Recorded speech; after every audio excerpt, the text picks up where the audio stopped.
I know I'm live. Guys, how's everyone doing? It's your boy, GRC, Jim Rat Crypto, here with Crypto in the Morning. Let's check out the chat for a second. While everyone else is bitching and whining and complaining about the price action, I could care less because I'm an actual happy person and I just enjoy all my time. So don't worry about the price as much, guys. If you put too much into the price at 50 cents, sucks for you. Just wait it out. And if you put too much money in and that you're all upset, sucks for you. Learn a lesson, okay? Stop putting too much money in. Learn about the 80% dumps. Learn about the market. That's what we're doing here. We like to get right into the nitty gritty, guys. We don't like to beat around the bush too much. Let's talk to the chat. We have a bunch of alpha male freedom fighters in the chat. I can already smell it. Gen Hex, how are you doing, sir? Hexagon Tattooer, good morning. Dump that S. Couldn't agree more. Dump it. You know, some of us aren't 100% rich yet, so like we don't necessarily care if really rich people get really more rich like right away. If you can only imagine. Rantfish Crypto, good morning, everyone. Cool picture, dude, with the shark and the glasses. That would look good on a Shieldmaster shield. That's for darn sure. KS, good to see you this morning. Symphony Wave, how are you doing? Rantfish Crypto, man. I like that name. T-Bird, sup homies, brother. How are you? Johnny, B94, how are you doing? Nardo for the win. Absolute alpha male. Stud Muffins. Bob Lagai has been absolutely savage all over the internet lately. Bob, when are you coming on the show? Stop having a wife and kids. Soon, okay? Stop having that shit.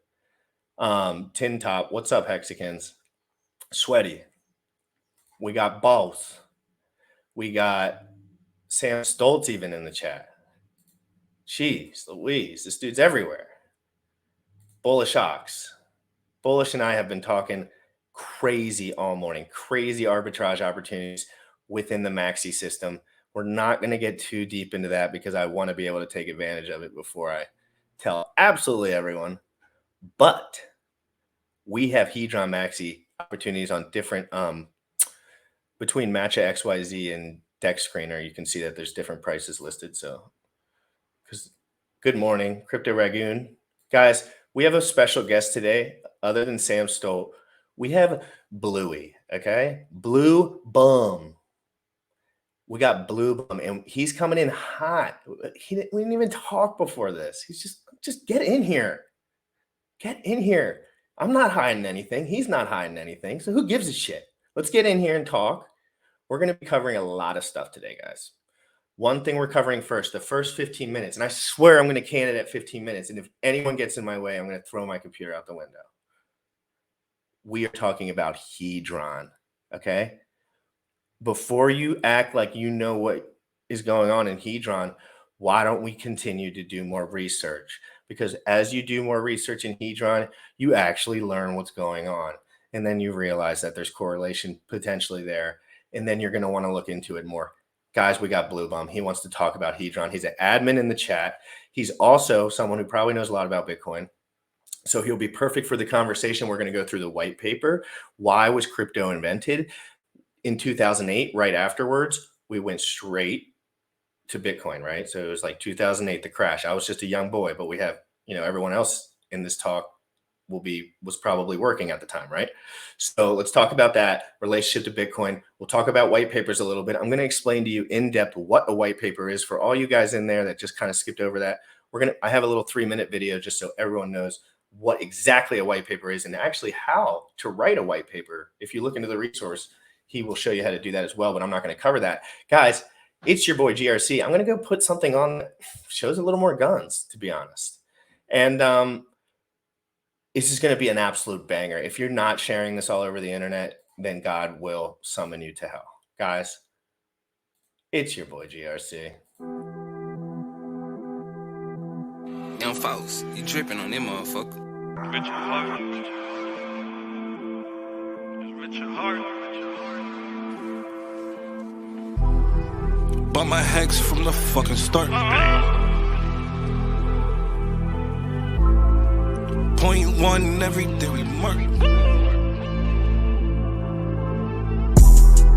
Bought my hex from the fucking start.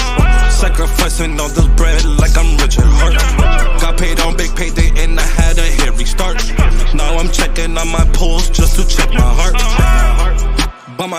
from the fucking start.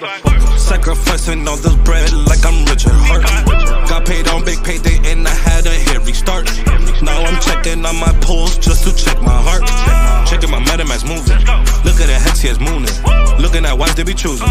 Peter is why they be losing. Pro chains out, gonna get me a check. He's gas up and it got me a mess. Remember the times he died collect. Hex I been eating, I'm dying in the best. Getting this back like a year ago. Getting this post, I ain't letting go. Swerving the ring like a Lambo.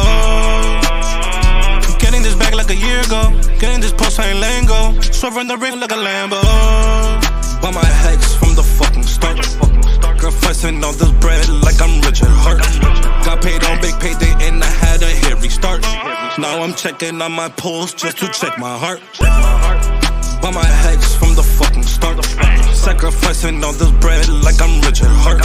Got paid on big payday and I had a hairy start. Now I'm checking on my pulse just to check my heart. Richard Hart. Richard Hart. Richard Hart. Richard Hart.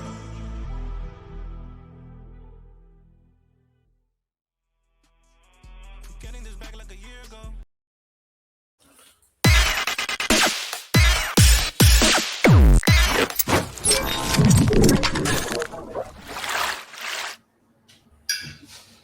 What's up? Hey guys, How are you, Lumbo? How are you? I'm excellent. Absolute honor and a privilege to be on the show. You guys have been pumping the live streams out, and you guys come up heaps in my street, in my my feed for YouTube. And I think it's because you've been going every day, and yeah, something's working for you. So well done, guys. You know what? I'll tell you exactly what's working for us, so everyone in the comments can know if they want to do this themselves at some point. Again, time allocation is obviously a thing. I have nothing to do all day, so put that in consideration.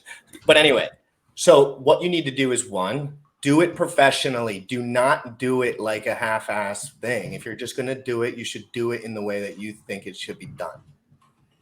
Not that doesn't mean good or bad, but whatever your brain would tell you is a good way to do it, that is the way you should immediately shoot for. Doesn't have to take you 8 months to get to a professional level of like decent streaming. You know what I mean? You can just ask people right away. I asked Bullish, my producer, like, what the hell's going on? Blah, blah, blah, blah. He's like, I got you, bro. I know all this shit like the back of my hand. I was like, word. You know, and then you can get to a faster level quick. Anyway, cutting that conversation right out. Sam Bloom, you haven't met yet. We talked in the green room. We want to talk about Hedron. Where do we start? What's up, Bloom? How you doing, man? I'm good. We got a tip to check out you and ask you to come on because you are apparently the master when it comes to Hedron, or at least have some very interesting ideas around the game theory behind He actually does the incentives research. and stuff. And believe it or not, he's done the actual research. So We were talking about that beforehand and the details, those important like nuances. I'd love to hear your thoughts on like Hedron and whatnot. Yeah. I wouldn't call myself the master by any means, but I did pick up a lot of knowledge by being in the Hedron chats early on, and it seemed to have a gathering of big brains there. And there were some people in there that were just like spitting absolute knowledge bombs, and so I just learned from them. Yeah, but Hedron, should we just give a quick kind of like summarization of what it is? Well, for everyone here, if everyone's been here for the last 3 days, I have not shut my mouth about Hedron. So there's been a lot of in-depth conversation about Hedron, guys. So I don't think you necessarily have to go to exactly what it is, but generally we probably should cover it. Yeah. Well, look, Hedron was built on top of Hex. Hedron cannot exist without Hex. It was built by a guy called Alex, who is an amazing guy, and I hope you have him on sometime. I'm trying to, but he's a busy one. Yeah, he's busy building stuff, and he is he's a builder for sure. And so Hedron is given out free to Hex stakers. Doesn't matter if you have a native Hex stake that you've had for a year or 2 years or a few months or whatever, or if you plan to buy one in the future, and you are able to mint Hedron for free, aside from the gas cost of Ethereum, based on how many shares you have and how many days served of this Hex stake you have. So right now we're in the absolute top of the inflation of Hedron. So there is a ton of Hedron that people are able to mint. And people have been dumping it because, hey, free money. And that's why the price is got a lot of zeros in it. But over time, as shares become more expensive in terms of HEX, and as we hypothesize that HEX becomes more expensive and therefore HEX shares become more expensive, the ability to mint Hedron diminishes quite drastically over time. And so Hedron for me is a long-term hold. It's a visionary kind of thing. It's set up in the right way. It doesn't no admin keys. It is what it is. Quick piece about what you just said, like the long road, right? We know a lot of people don't think like that in general, right? They don't want to go there because it's hard. It's a lot of whatever. But I always see, just like what you said, right? People are like, oh, this 10x bonus, it's so massive, it's so massive. But really, you could buy a full length 555 stake. And we were doing the calculation with somebody that had 50K T shares. So we were doing it with the 50,000 T shares. And you can buy that amount of Hedron right now on market for like not an incredibly super rich amount of money, but it's still a lot. It's like hundreds of thousands of dollars. But like you can set yourself up to be a leader in if you have the foresight and that's something you want to do. But it depends on the adoption. And what we're banking on is HEX adoption. And what else is attached to HEX? Hedron. So they're going to be traded within each other probably to an extent.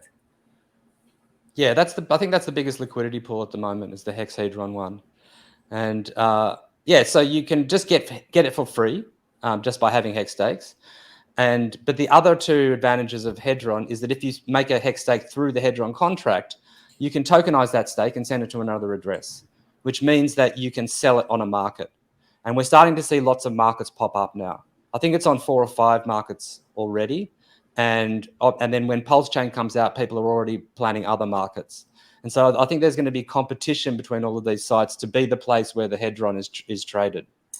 Wow. And so there's that ability to, like, if you want to make a HEX stake, you don't have to think, oh, shall I make it for 1 year or 2 years or 3 years? You could just make it for the maximum length of time, get the most amount of yield accrued to your address every day, and then in 2 years or 5 years or 10 years time, if you want a nice big chunk of liquidity, you want to go out and buy your Lambo or your house or whatever like that, you'll be able to sell that HEX stake that has already, so it might be a maximum 5 Quattro Cinco stake, but it's already had 10 years that have served on it or whatever. And so how we value those stakes is a whole nother question, which is really interesting and is kind of it's going to be interesting to see how people value them and whether people trade them. Because the thing is as well, like if you're a really big player at the moment, let's say you got 10 million bucks and you think, oh, HEX is the biz, I want to get in, I want to throw 10 million bucks into HEX. You can't really do that at the moment without getting a lot of slippage. But Hedron will be the way that whales in the future are able to get in quickly with very little, or like, because they'll just buy the whole stake. It won't affect the HEX market, and so they won't be moving the price against themselves. It's interesting. So when you are talking about this, you're talking about purchasing the NFT to get the HEX stake, correct? Exactly. And exactly.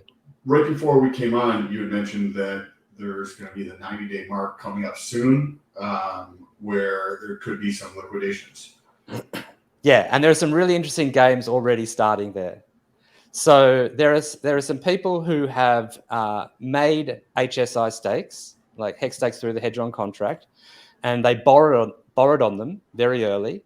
And for instance, there's one that was made just like, I think it's worth like $500, a HEX stake that's made $500, and the person borrowed like I think 400 million or something like that, which is worth about $2. And that person is letting that stake bleed out. So when we hit the 90-day mark, that will go to auction. And the way that the Hedron auctions work is the first person comes in and pays off whatever was borrowed. And then it goes into a 24-hour auction. And people can bid for that stake. And at the end of 24 hours, if someone makes a bid within the last 5 minutes, then that extends the clock by 5 minutes. And so then, so it's kind of like next bidder if there is click rate at the end.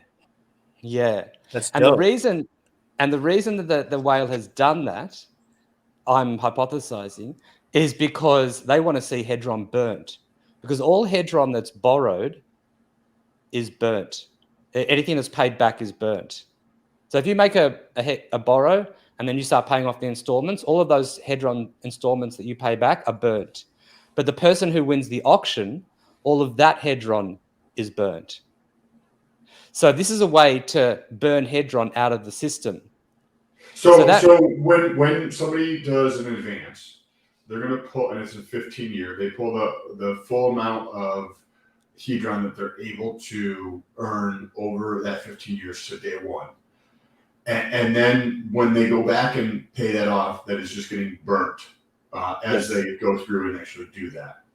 Yes. Now, when somebody goes through and purchases, so say this person who had the $500 hex stake, they borrow $2 worth of Hedron against that, and they're not paying that back because it's $2, it's Trillio, maybe they're not paying attention to it, what have you. And this is $500 hex stake is going to go up for auction. So they're going to lose. They're going to lose that hex stake. They're going to lose that $500 hex stake. But the reason that they're willing to do that is because they probably hold or are going to be holding a lot more Hedron. And what they want to do is they want to get that, while it's cheap now, they want to get all of that. People are going to be bidding for that stake. And you think it'd go up to at least $500 worth of Hedron, and probably more, because that stake also has a 10x bonus attached to it. So that stake that person wins will be able to mint Hedron. So they're hoping that people pay an absolute shit ton of Hedron for that stake, and all of that Hedron is going to get burnt. Interesting. Do you have any thought? So when somebody, first question on the purchases of it, you had mentioned in terms of the sequence that they pay off the loan and then it goes up for auction. So so somebody pays off the loan before it goes up for auction? No, that's the way. What happens is it comes up for possible liquidation. So 90 days go past and there have been no payments made on that borrow.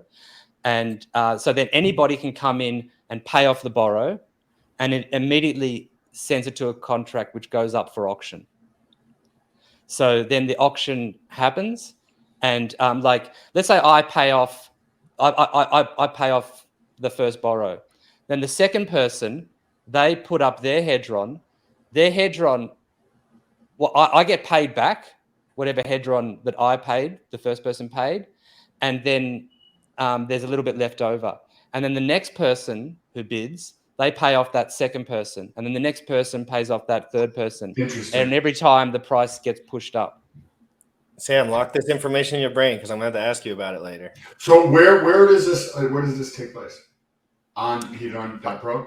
On Hedron.pro, and Alex is currently working on the V2 version of Hedron, the Hedron DApp.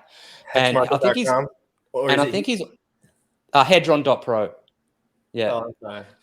And I think he's already put, if you go there now, I think he might have already put up which ones are coming up for liquidation. We could pull that up real quick. And so we're going to jump out of that topic, guys. There's a lot of positive externalities long-term for Hedron, period. End of story. Okay.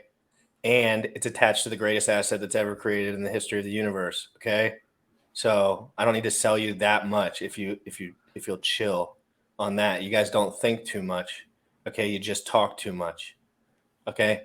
So just remember, we're going to look into all this stuff. I'm not saying I'm the smartest guy in the room, but I don't say things definitively until I know them, period. I never do. And that's why I waited, right? I got so much Hedron hate, dude, because I was like, there's a lot of sell pressure. I'm not sure yet. Right? I wasn't sure. And I was like, seems like there's so much sell pressure. But then as I learned and I understood, I changed my worldview. And they were like, you're fudding Hedron. It's going to fail if everyone fudds it. I was like, dude, I'm not fudding shit. Like, this is a long-term play based on adoption. You know what I mean? So I wanted to talk about one thing. I wanted to invite Bullish in to look at the Maxi Premium to show everyone that on the two different websites, the prices are like way different. If you're there. What's up? I asked a question to Crypto Gains Club about the matcha pools, and I think that's what me and you were discussing earlier, Bullish. He said matcha will find your best price across various liquidity sources. Liquidity, that's my worst word, including Ox, Kyber, Uniswap, Oasis, Curve, etc. So Crypto Gains Club, to add to that question before I turn to Bullish, I'd like to ask you, what's the difference between what I'm about to show you? You can just answer after, or what Bullish is about to show you, the difference between the two sites, because I'm just uncertain. Do you want to pull it up, Bully? Here we go. So let me zoom in so we can see this a little bit better. Can you see that good? Yes, sir. Yes. So on Uniswap, the price of one maxi is 17 cents, right? And no matter which direction you go, the price pretty much stays the same. But on Matcha, the price of one maxi is 33 cents. If you flip it the other way around, it's 19 cents. So that's what I've been trying to figure out, because my understanding 33 cents. Right. So my understanding was, that it's pretty much grabbing, the best information from all the pools, the best price from all the pools, and presenting it for you. But it's like, why is Maxi different versus what Uniswap? And I would assume, this is just my assumption, please fill me in right away, there's not that much volume of Maxi. There's not that much trading going on. I have a bunch of Maxi. I haven't even thought about trading it yet. I'm sure a lot of people feel the exact same way. They're just thinking a little bit more long term. So does it make a difference, the volume of Maxi? I don't know. Where is this V2 you're pulling from, Bullish? Yes. Mm-hmm. It'd be V3, wouldn't it? No. This would be it would be V3 actually. This is interesting. If like somebody could execute a trade and buy it for 18 cents. Basically, what it means is you should be shopping moving forward, guys. When you're doing this, and Sam loves this, because he loves options. Sam is a fucking options guy. He likes that 5 options. He's going to look into all 5 because it's an extra positive thing, and you can do, and then you could find deals like this, but and you can also learn. What we're talking about is learning. Yeah, I don't care about swapping all this shit right now. That's not what it's about for me. It's about learning about this. So when it is to that point for me, I'm just so aware of what's going on. Slippage and all that. What do you think about that, Blue Bum? You probably have so much, thousands of times more experience. You know what might be interesting is just bringing up nomics and looking up where the liquidity is in each of the pools for Maxi. How do you do that directly? I'll pull it up right now. You just go to nomics, search Maxi, bring it up, and if you scroll down, you'll see which pools it's in. I think most of it's probably on V3 pools. I'm not so. I don't know much about Matcha and where they get it from, or even how it works, to be perfectly honest. And so, if you can get it says it's all on V3. Okay.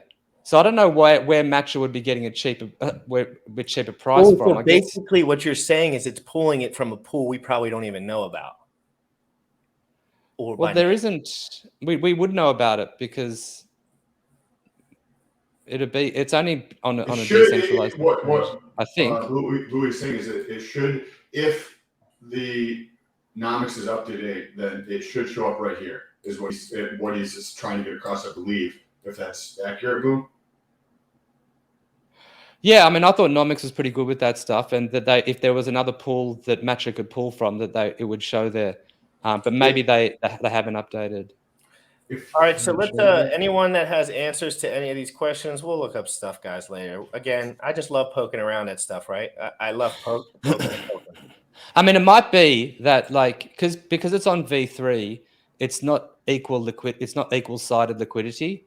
So it might be that hardly any Maxi is getting sold, but there's tons of hex in that pool ready to buy Maxi if it dips down.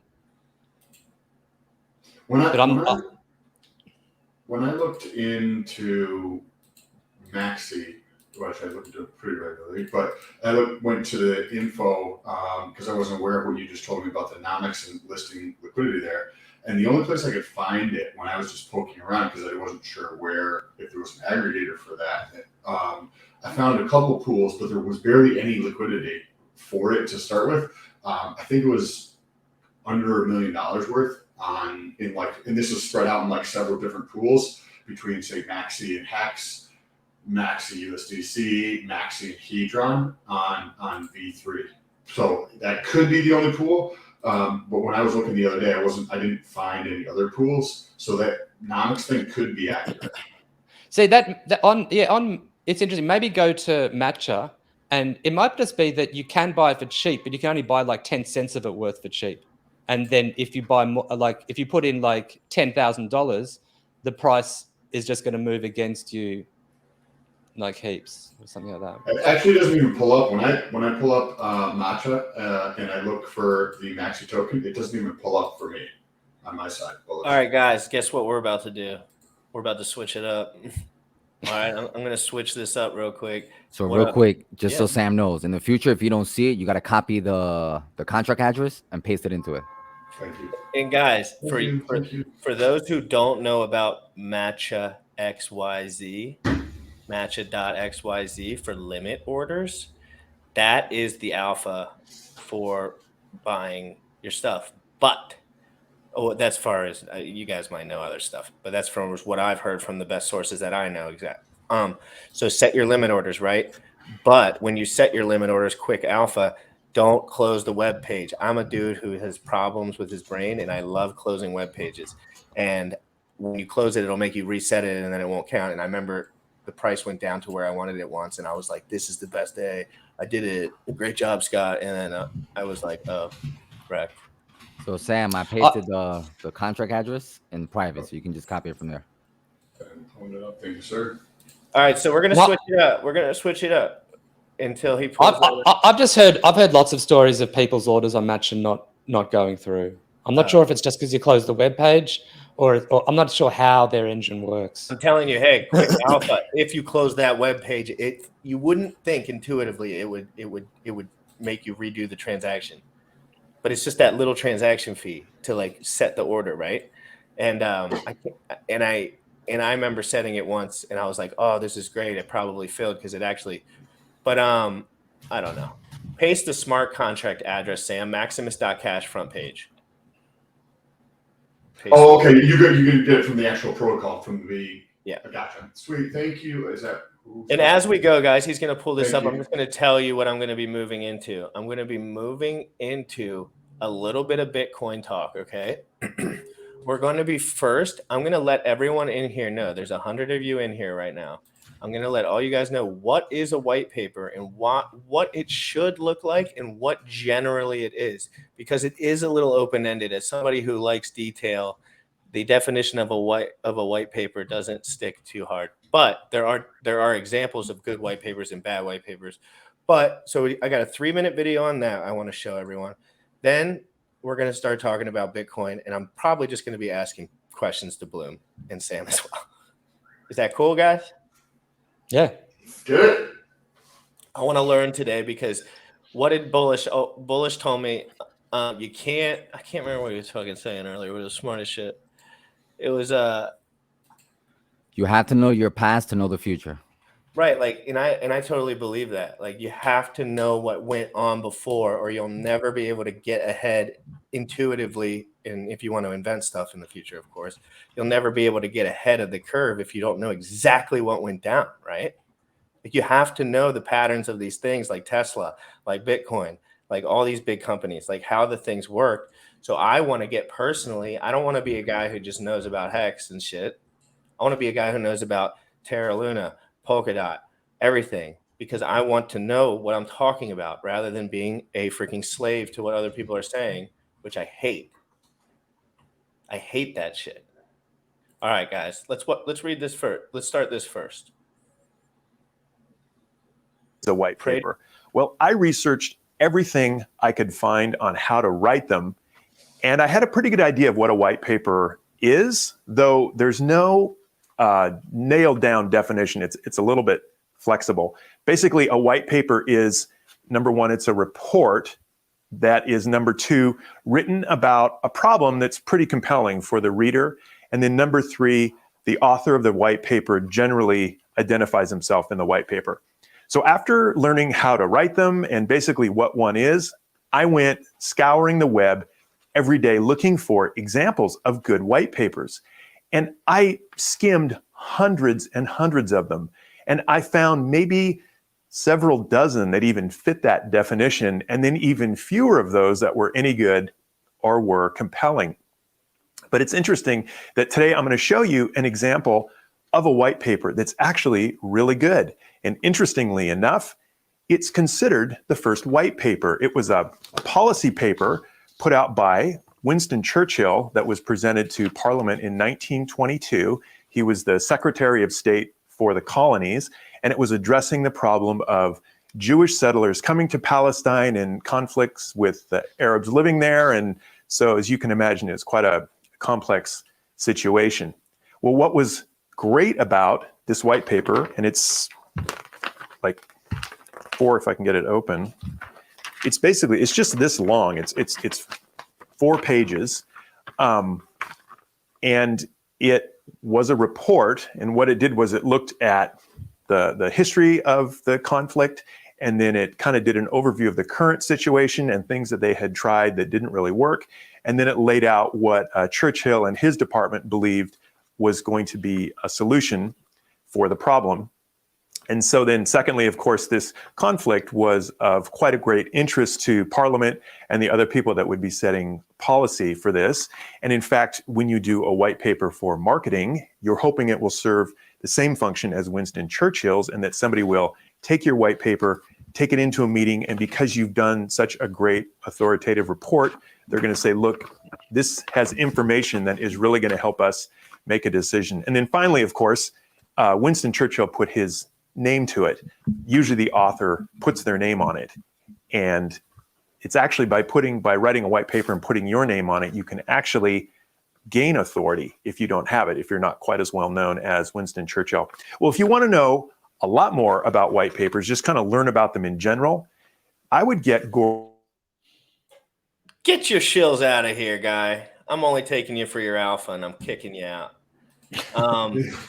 Guys, so white paper, and again, when I'm talking, I'm in a learning kind of context. So just know that, blue bum. When I ask a question, it's generally because I don't 100% understand it. So, in your opinion, white papers, like people, it's almost like a buzzword a little bit. But what do you know about white papers and like what to look for? Because I look at white papers every day, and any insight is wonderful. I mean, it's a marketing document essentially, and there's so much variety in white papers and what they show, and it's just your initial kind of, okay, what is this about? Can you give me a summarized information about what's happening here? And so I guess it's your first introduction to a project.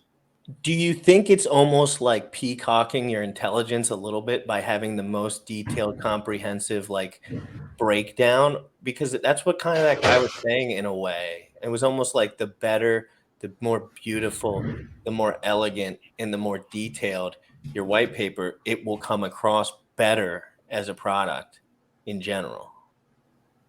Yeah, well, that's what I mean. Essentially, it's a marketing document, and hopefully they've got their tons of information in there. But often people will put out white papers that haven't got tons of information in there, and there's all sorts of other terms now as well. Hedron's is extremely extensive.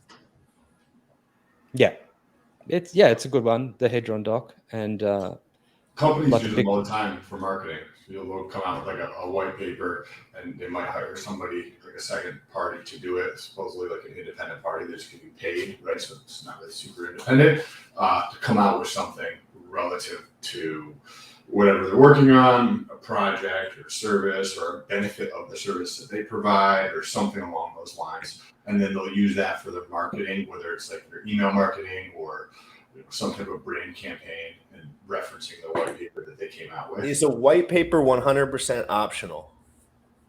For what? Of course. For anything? Like, is there any sort of rule about it, or is this just like a marketing tool for the brand itself? Marketing. Okay, so it's not necessary. It's just a tool. Okay, so that's kind of looking at that. It's not a legal document, and it's not a like. There's no set way of doing a white paper. You can say anything you want on a white paper. There's no regulations around it. It's a permissionless, especially within the cryptocurrencies. It's a permissionless, systems. So you can write whatever you want. They also change too. Like when you have a white paper, when we're referencing crypto, kind of like, hey, this is kind of like the outline or prospectus is how I like to think about it for what might be coming out. It's not always 100% what actually comes out. There's changes that are made along the way, and you see this happen regularly. Yeah, Bitcoin's white paper, the halvenings aren't in the white paper.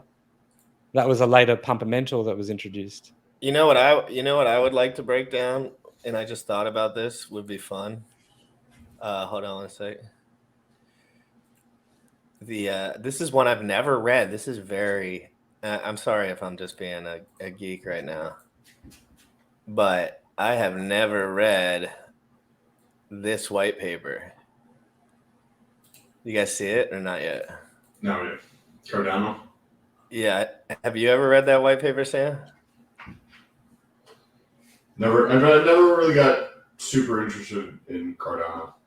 If you look at Cardano from an outside perspective, you would think that there was nothing going on, right? Because basically what everyone says right off the jump, and I'm just going to be 100% honest, I'm not saying it's right or wrong. What people say about Cardano right off the jump is that it's the dumbest thing that ever happened, and Charles is going to steal all your money, and that it's the biggest promise coin in the history of promise coins. So that's what you hear off the jump, right? That's the initial talk. So we all talk about hex. We all talk about gatekeeping.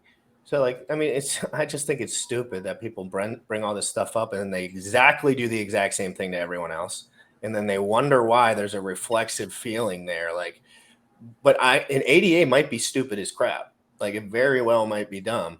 But do you agree with me that most people have no clue that say it's dumb? Yeah, probably. I don't know anything about it, and so I don't really have a big opinion on it. I hear people say things like that, but what do you hear, Sam? Sam is 80 days into crypto, Blue Bum. If you didn't know that, 80 days into crypto. Oh wow. So just understand his perspective is coming from a guy who understands more about the detail than he does about the community aspect and like the other shit going on. He's kind of coming in straight here and then extrapolating his thoughts from there. So what have you heard about ADA, Cardano, Mr. Charles Hoskins, and Sam, just from the grapevine? I hear that it's not from like the hex community that it is not great, but outside of the hex community, there's people in the ADA community who are very bullish on it, but I haven't even like slightly, because if I'm going to look into something, I'm not just necessarily going to go talk to Blue Bomb or you. I'm going to try to go to the source of the information to get the actual information that's not like filtered through, telephone, whisper in your ear, then you whisper in somebody else's ear, and then you whisper in somebody else's ear. And then you get, this perverted version of reality. I'd rather just go to the source of the information, and ADA hasn't piqued my interest enough at this point, given all the other amazing, cool things that I can read about. So I haven't started to look into it yet. I've just heard from this community that it is not super great, hasn't performed very well. What is the utility of it? No idea. What is like the long-term roadmap of it? No idea, personally. Bloom, have you had any thoughts on that, or have you looked into it deeply? I haven't looked into it deeply. What I've kind of gathered is that it's another layer one. Like Charles Hoskin was one of the people who came up with Ethereum. He had some problems with some of those other developers and wanted to go in a different direction to them. And so then he went off and, decided to make his own thing. I think that there are, from what I've heard, and is that Solidity, which is the programming language that smart contracts are used for Ethereum, is not the best language and there are better ones out there, and Cardano apparently is a better language, but for programming smart contracts. So basically, they developed a brand new language just for ADA, Sam. Yeah, and they also came up with a whole lot of ways of scaling in a big way, because Ethereum obviously doesn't scale very well in its current When you form. say that, I don't understand. Oh, you mean scale by like the system gets seizes up and there's too much action? It doesn't seize up; it gets incredibly expensive. Well, that's what I mean. It's basically just a trigger for season. Like it only allows the rich people to do it, which stops everyone else from doing it. But it's just economically it seizes up. Yeah, I guess you could say that. Yeah. And so Cardano was also, I think, been trying to, or has roadmaps and stuff like that for ways to bring governance into the cryptocurrency. And also, I think they also wanted to partner with kind of companies and things like that, whereas Ethereum didn't want to. But there's tons of VCs that are all over Ethereum, so yeah, it's not like decentralized crypto by any means, right? I mean, I'm going to look into it for everyone. I'm doing a full deep dive ADA white paper, taking notes on everything, and I will present it next week. So, I think it's secure. I think it's a proof of stake. It's what Ethereum is going for, and what Pulse Chain will be. Well, no, Pulse Chain is delegated proof of stake more. So, what's the difference between the proof of stake versus the delegated proof of stake? The number of validators who are validating the chain. So you can have a proof of stake where everyone can be a validator and everyone is validating the chain, like thousands of computers are coming to consensus over the database. Or you can have what Pulse Chain will be is just going to be like there are 33 validators, and there's competition to become those validators. So it's a different security model. And people who are holding the coin of that layer one, they can delegate their coins to which validators they want in return for part of the rewards from the fees that the validators are collecting. And how does that change the incentives, or how does that change the structure? Because a lot of thinking would be that if you have thousands or tens of thousands of people validating, you're like, okay, well, that would appear to be more secure, right? But then maybe it slows things down. Maybe it causes more issues because there's tens of thousands of people doing it, versus if you have 33 people doing something, it's like, well, then, I mean, that's 33 people you're trusting, right? We trust 192, global organizations that call themselves countries, and they don't do a good job, right? So can you talk about that? Like what the security difference is between those? Yeah, well, it's a different security model. So let's say a government wants to ban this cryptocurrency, and they go along, they see who's validating, they go along, they find them, they go along to them and say, hey, you have to stop. If there's thousands all over the world, then that's not going to do anything. So governments aren't going to bother to do that. With a delegated proof of stake model, let's say they find that person and they're in their country and they're under their jurisdiction, and they come along to them and say, hey, you have to stop. That person just goes, okay, I'll stop. And because there's competition to get into those top 33 places, someone else around the world just quickly fills that spot.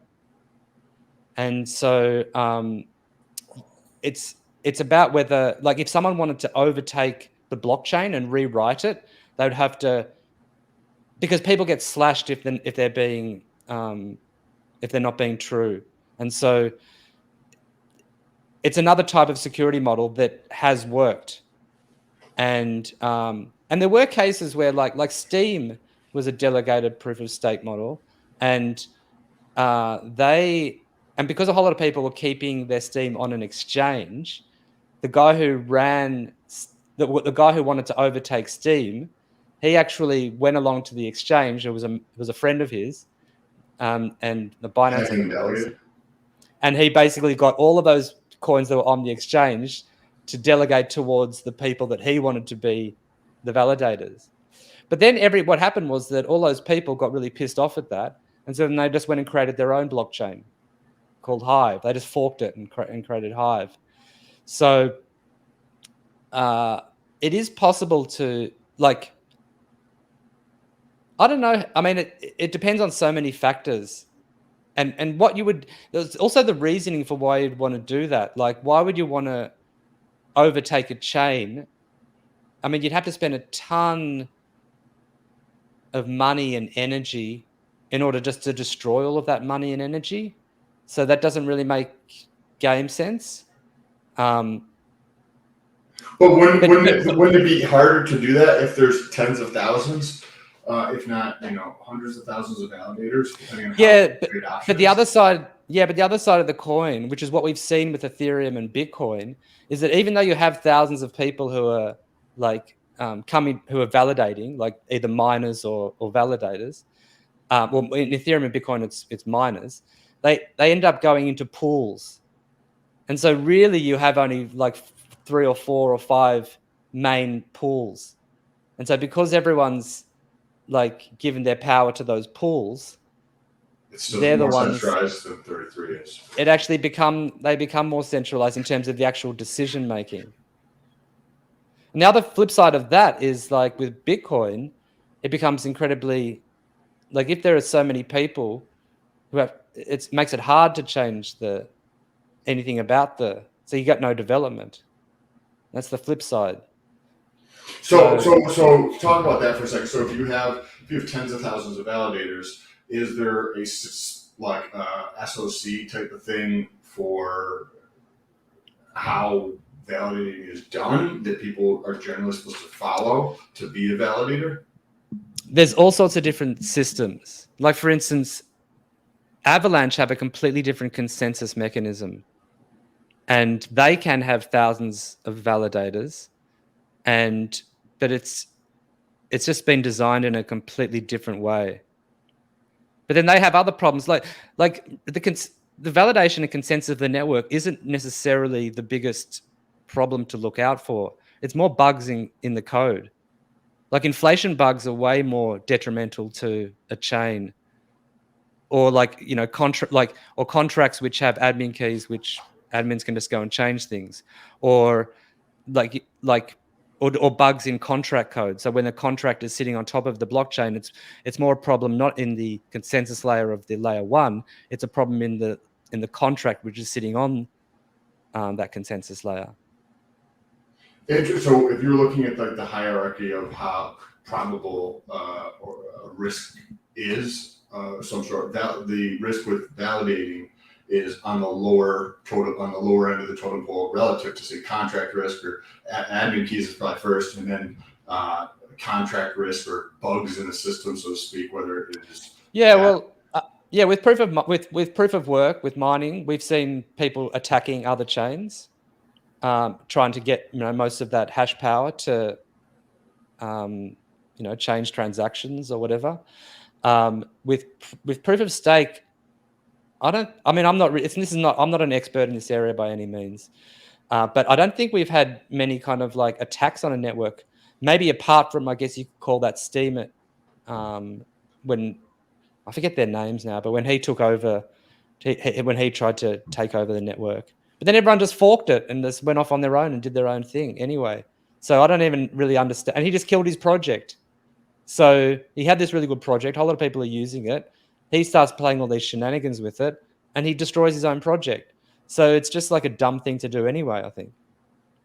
In blockchain, you get exposed so quickly by doing like not necessarily the best behavior for the collective, it seems like, right? Because you have things like that where he wants to do something in his specific way. So he's like, oh, okay, I have a buddy that can help me because he owns an exchange, and he can delegate all of the tokens on the exchange to me so that I can use them for this purpose to get this thing achieved, right? But the bad behavior can get exposed more quickly, I feel like. These are public databases, so it's all out in the open.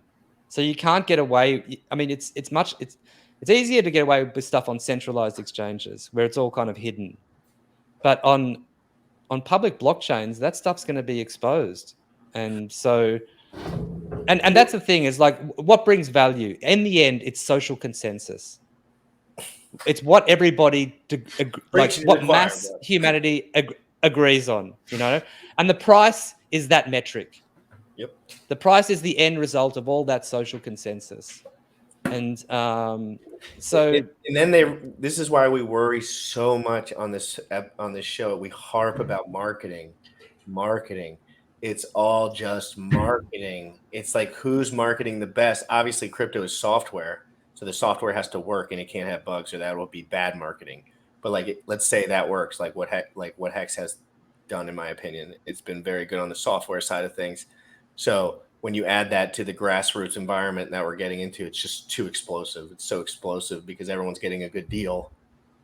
You know what I mean? It's like crazy. Yeah. This is so it's very, very interesting when you think about it from the marketing standpoint, like as you were saying, GRC, because when you're talking about the marketing, I'm thinking about like an S curve, right? And I'm like, this is very interesting because you have people. You see the whole S curve. I want this to be the S curve. So I want adopting anything can be forked and changed, and people have tried to copy Hex. There's people trying in my DMs trying to get me to buy copies of Hex right now. You know what I mean? And I did a deep dive on them, and I'm absolutely ready to rip them in half because I'm locked in with pretty much every amount of information I need about the 60 million sacrifice and where most of that money came from. So that's a little sneak peek if you're watching those guys. Did you want to get into that white paper? Because I still want to talk to Boom. I want to pull up the white paper real quick. I'm going to read the first couple. Not the ADA one is like 90 pages long. That's a red flag. Like, how are you supposed to even like work around that? Like, it's literally like, I just kept scrolling. I was like, screw this shit. I mean, I'm going to read it at some point, but like in my own time, clearly, because that's a long one. Yeah. Not in a group and setting, Charles. And one thing that they did as well is they have tons of like academic papers that are written about various things. We know a lot. Do you want to dive? Being from the bodybuilding world. They do the there's same thing in the bodybuilding world. The rich guys, they're like, hey, we got this product over here.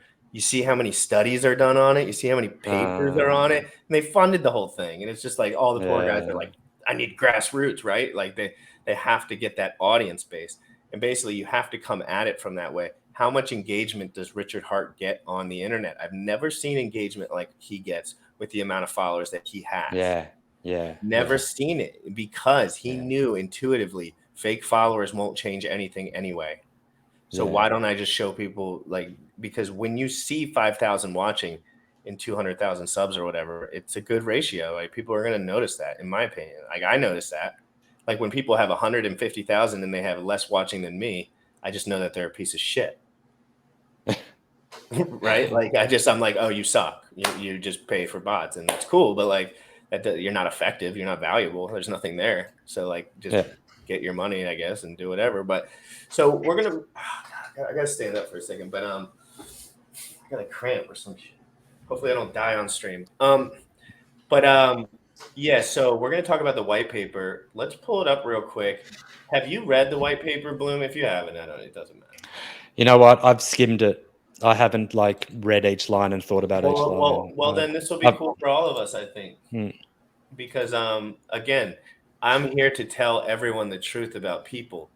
It's just natural not to look into these things. I'm telling you, it is. It's not necessary. It's not that important until you want to change the game, and you have to be armed with all this knowledge in the future, right? If you know me, I'm a thinker. I think all the time, all day long. That's all I can do. So I'm going to work through this just like me and Sam back in the day would talk about fitness stuff, kind of similar, just wasn't white paper. So can you zoom in, Bullish, on that? God damn, I got a cramp in my fucking rib. There you go. That's good. Boy. Okay, so Bitcoin, a peer-to-peer cash, electronic cash system. Abstract. And what is an abstract in general? A synopsis of the entire paper. Okay, I just wanted to make sure I had that definition correct. Because GRC has never written a paper. A purely peer-to-peer version of electronic cash would allow online payments to be sent directly from one party to another without going through a financial institution. Guys, pause right there. What do we know about the banks? They lie, they scheme, they take everything off the top, middlemen everywhere, you're getting wrecked. This guy wanted to do this because he probably didn't want to deal with that S anymore. Okay, move on. Digital signatures provide. Well, back on that for just a second. When this was put into place, right, to give context, that was like 2009. This was right after the financial crisis, right, and no doc loans and all that kind of stuff here that happened in the United States, and then there was a ripple effect across the world. But there was a big hey, banks are bad.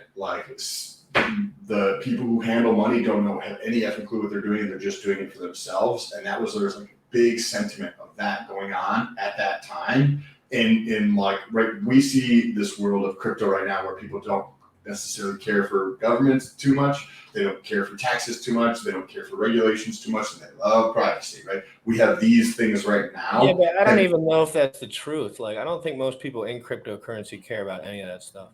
Well, we asked Bloom. What do you resonate with those four things? Stud muffin. The reason I got into cryptocurrency, became interested in it, was because I really enjoyed looking at the world and how power moved in the world and how governments had power, and I understood that the people who print the money have the power. And when I've discovered Bitcoin, I went, whoa. The only way you could fund wars was because you could print up as much money as you wanted to pay people. And when I first read about Bitcoin, I was blown away because I was like, this is going to usurp government's power. They're not going to be able to fund their own wars.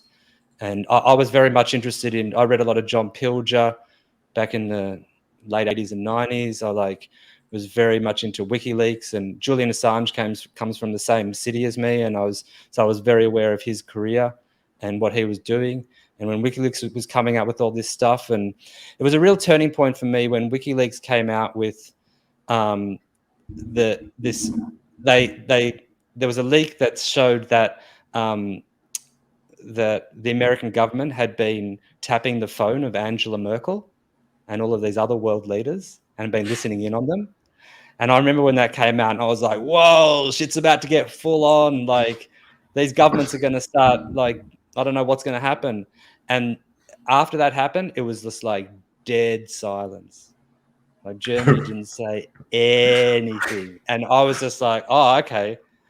These guys are all in it. It reminds me of Bill Gates, right? He's like, oh, I'm going to split up with my wife because she's doesn't want to be associated with a pedophile, right? Or that type of thing, or somebody who is associated with pedophile and good friends with them and does business with those type of people, supposedly. Then nothing, right? You're like, oh, wow, good. Finally, somebody's getting exposed. Something is happening, maybe, right? We see this. And then you're like, nothing. Nobody in the media says anything about it. Goes to the back burner, nothing at all. And it's same exact thing that's going on right there. What you're saying. When you look at the white paper in the abstract, I was having a conversation yesterday about how beautiful crypto is in the sense that you don't if I was going to, you're in another country, if I was going to send you money, say you're like, hey Sam, can I borrow $10,000? We're like, yeah, sure, I'll do that. We'll just do something, you know what I mean? We'll write a contract between us, and I trust you, you trust me, we believe in each other, we've been friends, or whatever the case is, and I'll loan you $10,000, right? Or you're purchasing something, whatever. To send that to you, and the paperwork involved to get you that money is so cumbersome. Yeah. So that's full on. Yeah. I just be like, hey, you'd be like, you want to buy my service? Okay, cool. It's 10 grand. You're like, okay, cool. 10 grand. You just send me $10,000. Boom, done and over with. Instead of filing this piece of paperwork that says I'm doing business with somebody in a foreign country, and then I need to have this information about you. People who haven't done the business outside of the country or things like that, or just had that experience, it's so cumbersome to do that kind of stuff.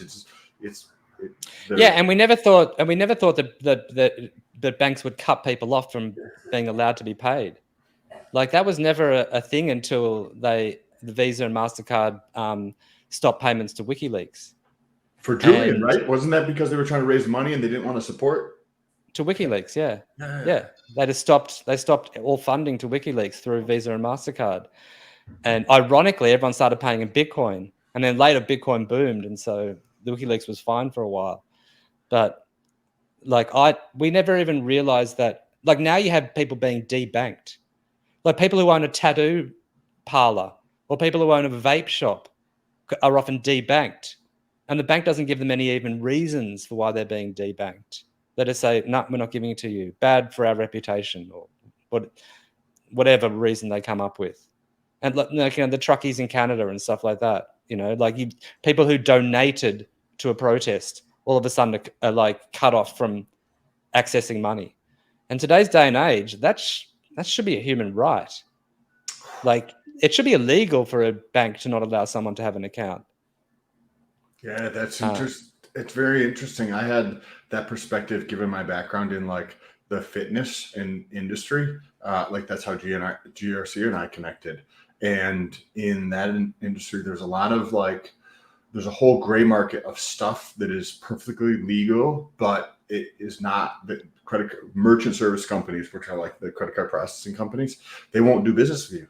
So back in the day when I first started getting into this stuff 8-9 years ago, it was like you could pay with, I had no idea what crypto was, but you could pay with crypto. I was trying to find companies that allowed me to pay in a way that was like, I remember like even just sending a money order, like go to Walmart, get a money order, take the money order, you send it to this address with your order number. And like, that's how you would pay for shit. Like how absolutely ridiculous. But it was because of the area that I was talking about. You had mentioned the same thing with like the truckers and with something else, also with the Visa and MasterCard and the WikiLeaks. There's all these like, I want to call it fringes, but a lot of times when you say the word fringe, it has negative connotations associated with it. But there's these parts of society that are purposely excluded from society for whatever reasons. The powers that be are like, nope, we don't want Bloom on here. We're just going to cut him off from the system, from the financial system. And there's lots of these like segments around in all these different industries. You have this on the fringe of a lot of different industries. You have that happening, and they're cut off from the financial system. And they're not allowed to do business in the way other people do business. And I've seen this firsthand. GRC has experienced this too I'm sure over the last several years, where you can't do business that way. Mm-mm. You have to use it all doesn't work long term. That's what we're talking about. Reputation. We always talk about reputation on this chat because reputation is the greatest currency in history. I don't have much money, guys. I have a very, very, very strong reputation, and people like me and they trust me and they know I'll show up every single day, no matter what, whether I have $1 million, $1 billion, or $0. They all know that. I know that. Everyone knows that. So that's a good thing that people know about me. You know what I mean? Like I project that because I truly want that to be the way that people feel about me too. Like I went and I put pressure on myself, but guys like Alex Saunders, for example, Alex Saunders, for example, he was stealing Bitcoin, asking for loans from every friend that he had, saying that he was on his fucking last nickel and or whatever he was saying at the time. And hey, there's a great opportunity here. Yeah, he was lying to everyone. Who give some context for so Alex Saunders is this guy that was basically running a paid group. So basically, he was just doing a trading group, wrecking everyone, stealing all their money, however way he could, while giving decent half-ass bullshit information. And if they just listened to Richard, they would have been rich over their wildest dreams. But that's not the point. He was asking for loans from very popular guys in the Bitcoin community on the low, saying he wanted money for an ICO. I mean, a launch of a coin or whatever. Like he was like, we're going to go to the moon, blah, blah, blah. So people were giving him like 50 Bitcoin here, 50 Bitcoin there. Bitcoin was a little bit less back then.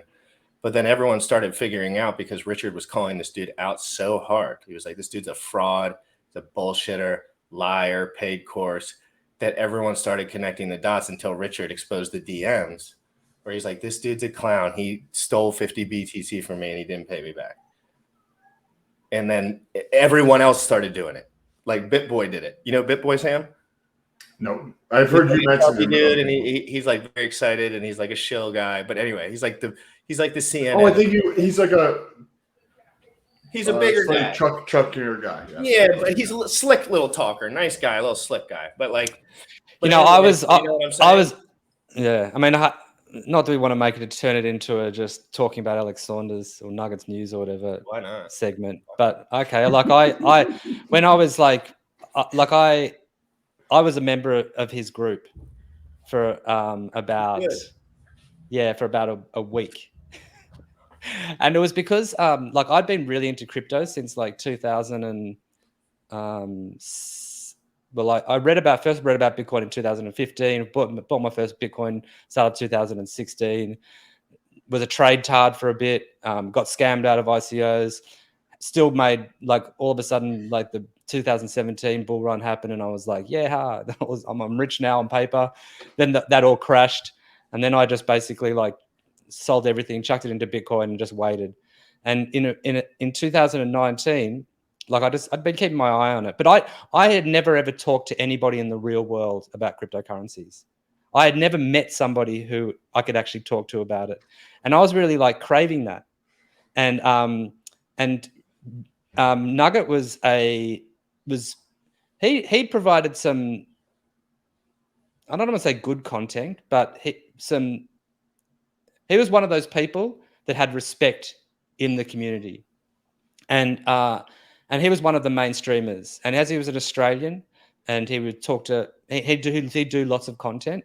So I was watching him for quite a while, and he had a Facebook group. And because I'd never had any kind of community, had never been in a crypto community, I really wanted to start talking to people about this stuff, because all this stuff was starting to pop off. And so I joined the group. And at the same time that I joined the group, like a few days later, I found Hex. And I started deep diving into Hex. And I was just, as soon as I was like found Hex, like I was just like going, holy shit, whoa. And so then I was like, awesome, I've just joined this group. I'm going to introduce myself to the group by showing them this amazing thing, and they can get this free Hex if they've all got Bitcoin, so they could get free Hex if they just like sign a transaction and blah blah blah. And I was like, sign a private key and da da da. And so I made my first post in his group about Hex. And I was like, hey, have you guys checked this out? Da da da da. These are all the things. And I made a nice big long post. And then people started responding, and no, it's a scam. And there was arguments, and I was like, no, but hang on, da da da da, and da da da da. And then Nugget came in and just said, no, it's all wash trading and blah blah blah blah, and it's a scam. And then I was like, well, hang on, it's all on chain. You'd see all the wash trading if it was wash trading. And then the whole post was just deleted. And I was just like, you got to be joking. Like, so I basically wrote to him. I said, like, I'm not going to be, I didn't pay to be in a group that was just going to censor me. Like, why can't we talk about this kind of stuff? And I said to him, like, I want my money back. And he sent me my money back. And I said, and I wrote him an email, and I said, I'm putting this Hex in, like, you can get this Hex back when you come out and have a proper like deep dive on Hex.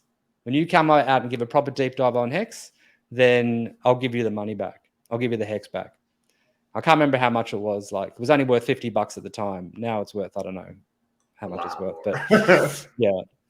So, but he never wrote back to me, and obviously, yeah. You know, and it's hard to know how much of it is him just being a degenerate gambler. I mean, people are complex and complicated, you know, and yeah, but stay away from him. He's trying to make a comeback now. Don't listen to anything he says. Oh, the other thing is that what I was really intrigued by was because if you got to be a paid member of his group, you got to see what his portfolio was. And I was really curious what his portfolio was. And so that's one of the reasons I also paid to be in the group. So the first thing I did was I checked out his portfolio, and it was just like a who's who of shit coins.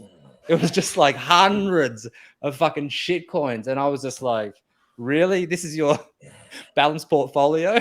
It's just like everything under the sun. Yeah. Yeah. That's do you, I don't even know, like, would it be like not fun to manage hundreds of coins. I feel like.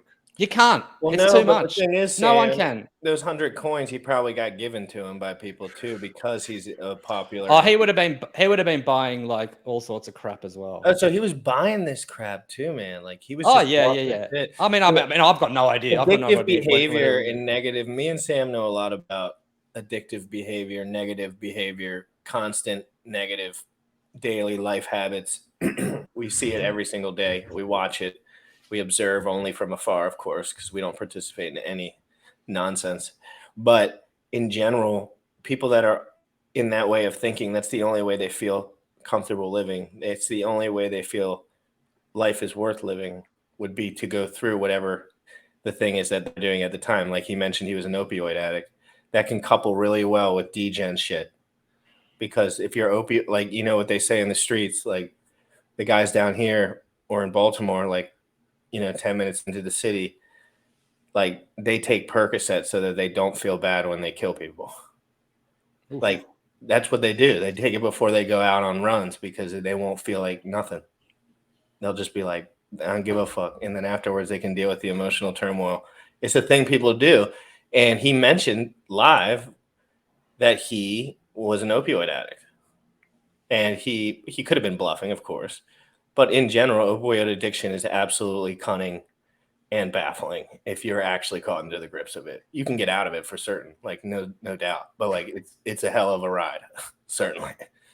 And I mean, come on, any male who's been addicted to drugs can say if they've done some opiates for a week straight, that's a hell of a ride. If you are an addict in general. Do you see? Yeah, and Go ahead. I think he's the sort of person who believes what he says.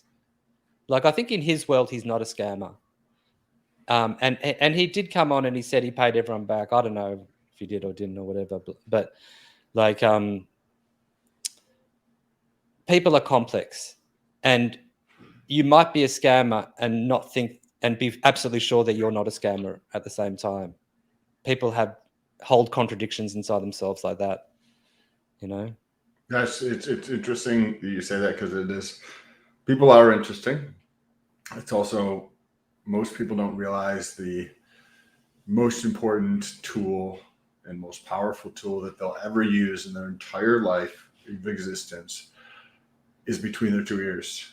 And you can have, like you said, these like discombobulated ideas of what's going on, and it's outside of everybody else's reality, but it is your reality, and that's perfectly normal in your reality. And there's not like negative connotations associated with it.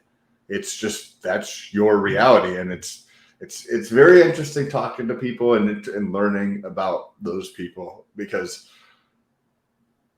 it's a bubble that is like, I don't even know. It's not, I feel like I'm in that space to a certain degree because just how I live my life. Like you're in crypto, right? And you're kind of nomad, so to speak. And you now probably have a community of people that you can talk to about that. But when you just live your own life and you're just like going on throughout your day, and you don't have that type of people, and you can go down some weird fucking places, right? Because there's no one around there to call you on your bullshit, right? Like, yeah. And that's, the best thing for me about Hex has been the community. I'd put that above like the friends that I've made through it, for sure. And the people I've helped as well. yeah. Just going back to that shitcoin machine gun approach as well. That's the norm, I think. I think most people coming into crypto for the first time are faced with so much information, and how to discern what the good information is and what the bad information is, and which are the good projects and which are the bad projects. And so most people coming in, and I used to have a job like onboarding people. And so I've seen a lot of people's portfolios. Most people, would have gotten a bit of, Bitcoin and a bit of Ethereum, and then they just go for the shotgun approach, and they will get 10 or 20 or 30 or 40 basically shit coins. And their hope is that one of those does incredibly well. And even if the others go to zero, that one is and people do want to chase the high of that exponential price increase. And there's definitely like, there's definitely some hormone action that goes on for that when you chase those highs. Kelly Monroe actually asked in the comments earlier, and I want to get your take on this because he was mentioning he asked a question and I didn't understand, so I asked what exactly is your question, and he's like, how to get started on the crypto stuff. He owns a welding business, but he wants to get into crypto. And you just mentioned that you did a lot of onboarding stuff. So if somebody's like McKelly, or however his name is said, where does somebody start, right? Because I tell people to just pick one thing. I started with Hex, right? If you want to look into Hex, dive into that Hex and really understand Hex. If you're like, ADA is a fucking shit, then learn about ADA, everything you need to know about it. But do you have any thoughts on that? Like, how does somebody get started into crypto who's not in crypto, but they're like, crypto is definitely the future? People don't think like that. Only smart people think like that. So it's like, it's hard. It's hard to say. Like, everyone in my life knows nothing about crypto, period. Smart men all over my life. I know many, many smart men with beautiful businesses that have lots of money. None of them care about crypto. None of them know about crypto. They could all learn about crypto, and they all know that I've made money on crypto. So it's odd to me. Go on, Bloom. Sorry about that, but that's my okay. So first of all, people have different ways of learning. So the way that I got into crypto was I read a book. And that was a really good way for me to get into it. And then I started doing it. And I think that learning about it is quite important because once you learn about it, you can make decisions based out of understanding and knowledge and not just on your feels about this person or that person or this project or that project. I think that take the time to learn a lot about it. The first thing that is important is to secure your cryptocurrency safely. So get it off exchanges, get control of your own private keys, and then understand how to manage your private keys. Understanding what even that term means, managing your private keys. That's really, really important. And then in terms of what projects you get into, you just got to research them, because the only way you're going to feel comfortable about putting money into something is if you understand it. And there's just no way around that. Either have someone explain it to you, and you're going to have tons of questions, or you read about it, or you find the way that's good for you to learn. But we all know that the information's on the internet. The information is all out there, and the information is all free if you want it to be free. Just follow Richard and watch his live streams and go about. Watch Richard. Yeah, and here's the tip: is like Richard streams, Vince and some other people probably have timestamped all of his streams. Because I learned about Bitcoin from Richard Hart. That's what I like. Like, that was kind of my introduction to learning about. This is where I came in, right? Like, I was in Hex about a year and 1 month ago at this point, like right first stake, like just didn't know what was going on, just tweeting a little bit, but I saw him, I knew enough, and I saw him spitting absolute facts about Bitcoin, like just straight up, no fat on the bone facts about Bitcoin. And I was just like, this guy is legendary. And that's when people said this is marketing too, like Richard really marketed himself well in that moment by saying, I have other resources too. I have other things for you too, like other info. Like, if you listen to me, you're going to get Truth Bombs Alpha all over the place. And I was like, done deal, because you know me, Sam, I love finding those guys with the alpha and just sticking to, like, at least monitoring them. Yeah. No. Go ahead, Bloom. Well, just as I was saying, the timestamps are often in the comments section, and you can just go through a whole lot of his old videos, look at the timestamps, find what's interesting for you, find what you want to know. Often he only speaks about things for a few minutes, and then you just click on another thing that you're interested in, then another thing you're interested in, and that's an amazing resource. And then obviously the Telegram chats, people, if there's something you don't understand or you're curious about, ask questions. And it's like any learning process. At first, you're going to feel awkward. At first, you're going to feel like, I don't know what the fuck I'm doing. And I'm like the definition of learning is feeling awkward. If you're not feeling awkward, you're not learning. Oh If my you're not God, I feeling felt awkward, so awkward with security. So awkward. I mean, I have to say this. Like when I was going, because everyone came at me initially said, "You faked your hack. Everyone's faking your line." I was like, "What are you?" I was like, "I'm new." I was like, "I'm new." Like I literally was telling everyone I was new, but everyone was like, "He's pretending to be a millionaire," and I was like, "No, I'm not. No, I'm not. I never said that. I just am here. I happen to have abs and look decent, but I'm not rich." I was just like, guys, I got hacked. I don't know what's going on, and I'm scared, like literally.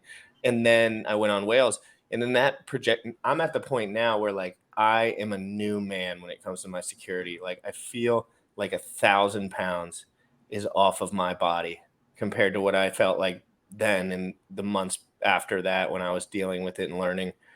I have treasures all over the place. I have all my documentation in the proper places. It's like, God, Jesus, Lord, I'm so glad it's possible to make this shit secure because it actually is possible. It seems impossible when you're new because you're like, oh, I got to learn so much stuff. I got to download all this stuff, but it's really simple. And as I get better at this, I'll be able to help more people, like smoothing the way in there because it is yeah, clunky. It's clunky. in the end, it's actually pretty simple. It comes down to how you store 12 or 24 or whatever else, but like mainly either 12 or 24 words. How you store those words, like in a secure way, which means don't let them touch the internet. And what I would suggest is putting your own encryption on top of those words that's only in your head, whether that's reversing them all, chucking a whole lot of words and below and above them, chucking fake words in the midst of them, and like just like which positions they're in. So all you have to do is remember those. Let's say you put 4 words mixed in with your seed words, and so all you have to remember is the 4 numbers, like a pin. And then you can store what that encryption method is. It's a interesting. I like the idea. I like that. Yeah, I wouldn't Right. rely on. Well, I wouldn't rely on hardware wallets, to be perfectly honest. Like I use them as tools. But if you're going to be holding this stuff for 10 years, 15 years, 20 years, or whatever, I wouldn't trust a piece of hardware that's just plastic and. Well, they have lifespans too. They go out after 10 years. So. Yeah. What seed management is the most important thing, and how you remember those words, how you store those words, if in case that you need them, and splitting up your crypto amongst a number of words. So it really does become about seed management, like having a number of sets of words in different, holding different crypto. Like if you've got a hex stake that you're not going to touch for 15 years, you don't need to have those seed words on any device at all. Blue Bum, I'm telling you, I try to tell the people. I already experienced it, so I know exactly what to tell the people. They don't understand what smart contracts, staking protocol, 15 years. They don't understand what that means. They do, but they don't. They don't think about it. They don't think about 15 years from now. What did I plug in? Where did I write this stuff? That's what people are like, buy and stake your hex. Buy and stake your hex. And I'm like, no, buy some maxi, shut the fuck up, and learn what the fuck you're doing before you lock into smart contracts for 15 years. And I know that's a taboo thing to say around here, but it's just the truth. Frankly, it doesn't really matter if it's taboo. Because if you get somebody in there and they're like, okay, cool, $10,000 is a lot of money to that person, and they put that in there, and they don't have, because most people can't conceptualize like exponential growth, and most people can't conceptualize time to get a real grasp of those things. And what you're saying, you got the exponential growth in crypto, but you also have the locking of her hex into the future, and you stack 2 things that are extremely difficult for even smart, intelligent people to grasp, and without the context in place. Like, think about where you were 10 years ago mentally, where you were 10 years ago with what your life was. You were in a completely different spot, and you got to take some of these things and at least think about those, or at least put it into context to recognize that in 10 years your life is going to be completely different than it is today, and you have to take those things into consideration. Like, yeah, man, and I'm a bit older than you guys probably, so time goes quick. You'd be surprised at how quick 10 years goes. Right? Where are you 10 years ago? That you were in a completely different spot. Ironically, I was Like I'm in South America at the moment, and ironically, 10 years ago I was in South America, but those are the only 2 times I've been in South America. But yeah, I was at a different place in my life, and I've learned different things. But yeah, I wanted to ask just a couple more questions because then I have to run on Hedron. If you're muted, GRC. What time are you leaving, Sam? In 10 minutes. I set my 15 alarm. minutes. I set my alarm, so my alarm is going to go off at some point. 15 minutes. Go. So if it goes off, I can set it to be off it as long as I have to be off at 12:45 at the latest. So Hedron, we were touching on it, and then we started talking about some other things. Where can somebody go through and actually purchase this distressed debt, if you want to call it that? Oh, so you go to the hedron.pro website, and actually, do you want to just bring it up on screen? And I have it up in the background. I can do that right now. So it's funny you asked that. Yeah, it's all pretty simple. You just you can browse liquidation. Actually, why don't we do that? Let's see if we what happens if you press browse liquidations. Okay, so it's just connecting. Mine doesn't work in Chrome. It never works in Chrome. I don't know why, but I have to use a different browser for me to. If you want to pull it up, Wallace, you can go ahead and pull it up so we can browse those liquidations, because that's actually. I'm wondering if. Yeah. Yes, we'll just get Bullish to pull it up. Sam's working on 19. Okay, cool. Is that action? I checked. It's not there yet. It's not there yet? Okay. So have you heard of I can actually. Have you heard of hexmarket.com? Hexmex. Sorry? Is it called hexmarket.com, Sam? Oh yeah. Yeah, he came into the Hedron chat really early on and kind of said, "Hey, I'm thinking of doing this. Would you guys like to give some input on what it should be?"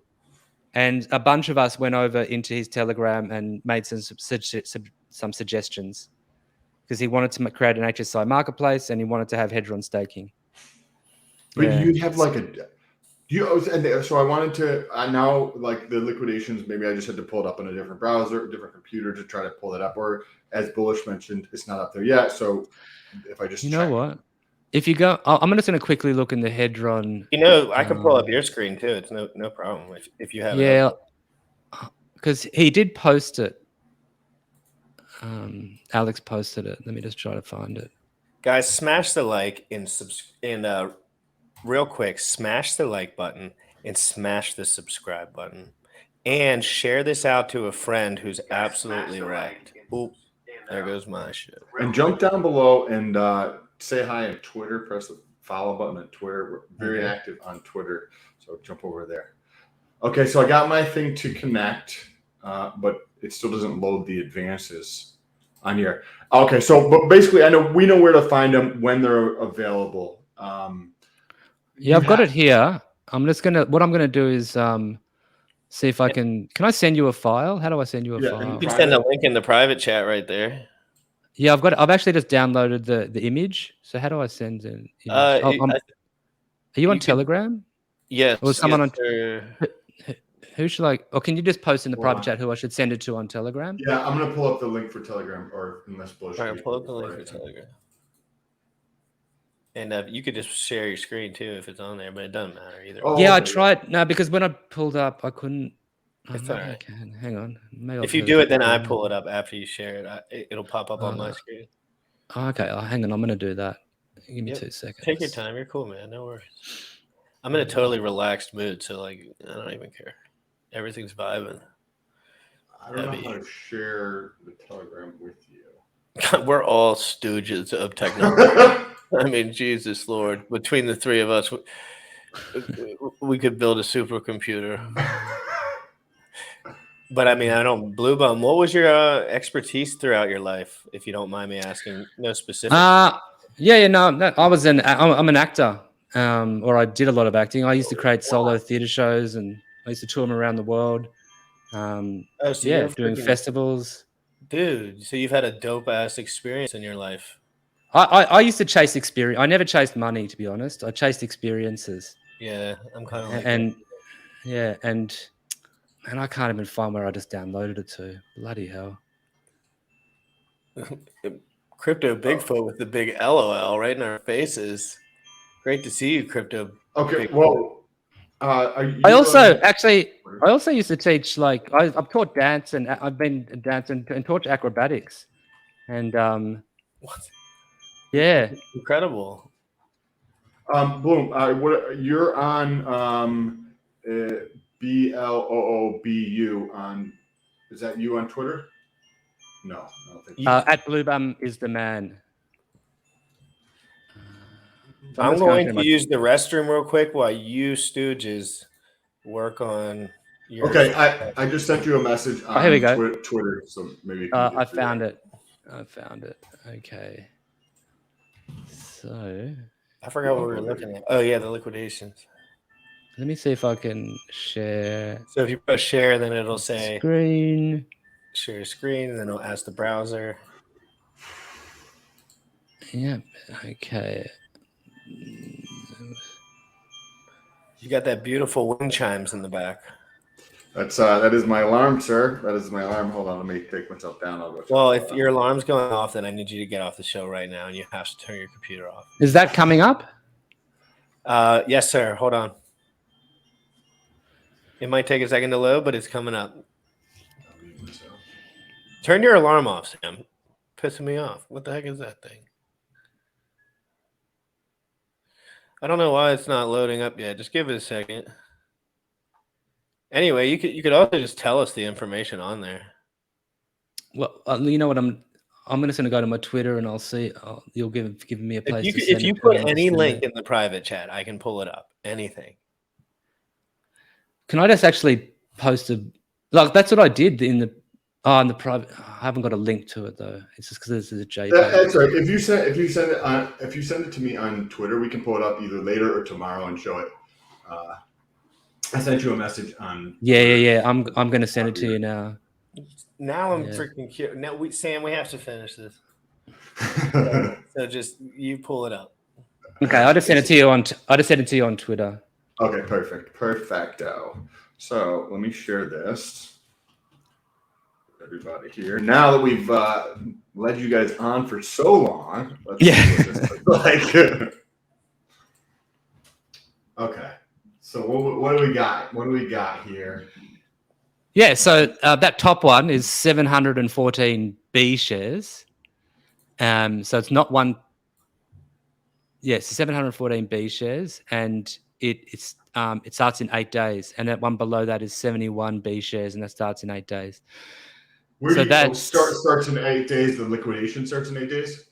Yeah. Okay. So the starting bid on the top one that's 714 B shares is 2.7 million Hedron. Yeah. And so if you look at that second one is 71 B shares. So that's about a $500 hex stake that goes for Quattro Cinco. And to pay that liquidation off only costs you $2. So go ahead.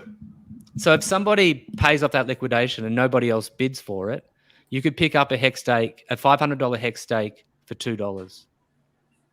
So obviously people are going to bid on it. Sam, I need you to understand this information, digest it, and study it. I'm going to do a separate video. If I can pull up these liquidations, I'm telling you, I need. I'm just coming in here just to say I told you so. Come on. I realized that on day one. I realized that on day one. Well, this is one. Crypto Sloth was in here earlier today. He is also like the man when it comes to Hedron. Crypto Sloth is an absolute killer. Oh yeah, he's amazing. Oh my god, he's an intelligent kid. Hey, yeah. He was I was like, dude, you come on this show at any moment of any day that you'd like, because anyone who is that detailed within his own understanding of stuff. Blue Bum, you had mentioned, 45 minutes ago or something. It's going to be interesting to see how people value those NFTs.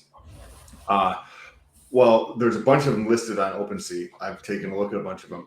And I'm going to be working through with Crypto Sloth on valuing those, because we have different takes on them. He's got more on the thinking on the that piece of it. So I'm going to be putting together a model for myself for valuing those, because the same thing can happen with the NFT sold over there. Right? Yeah, it becomes really interesting because you're buying a hex stake, which was bought at a much cheaper T-share rate. And so because you're getting more T-shares than you can actually possibly get, you're getting more more yield in hex every day on that. So think about this for a second. Just anybody who's listening, right? If you're still here, first of all, thumbs up. But this is allowing you to effectively buy a hex stake at a higher yield than currently. So you can't get this rate where you're getting a higher yield at a discount. So you get these two benefits stacked on top of each other. You can buy T-shares this at a are discount.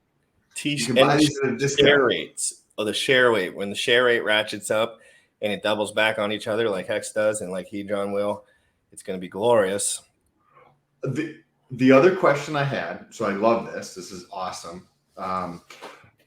Was the adoption of Hedron, right? Because that's if anybody's holding Hedron, the adoption of Hedron is what's going to like help drive it, right?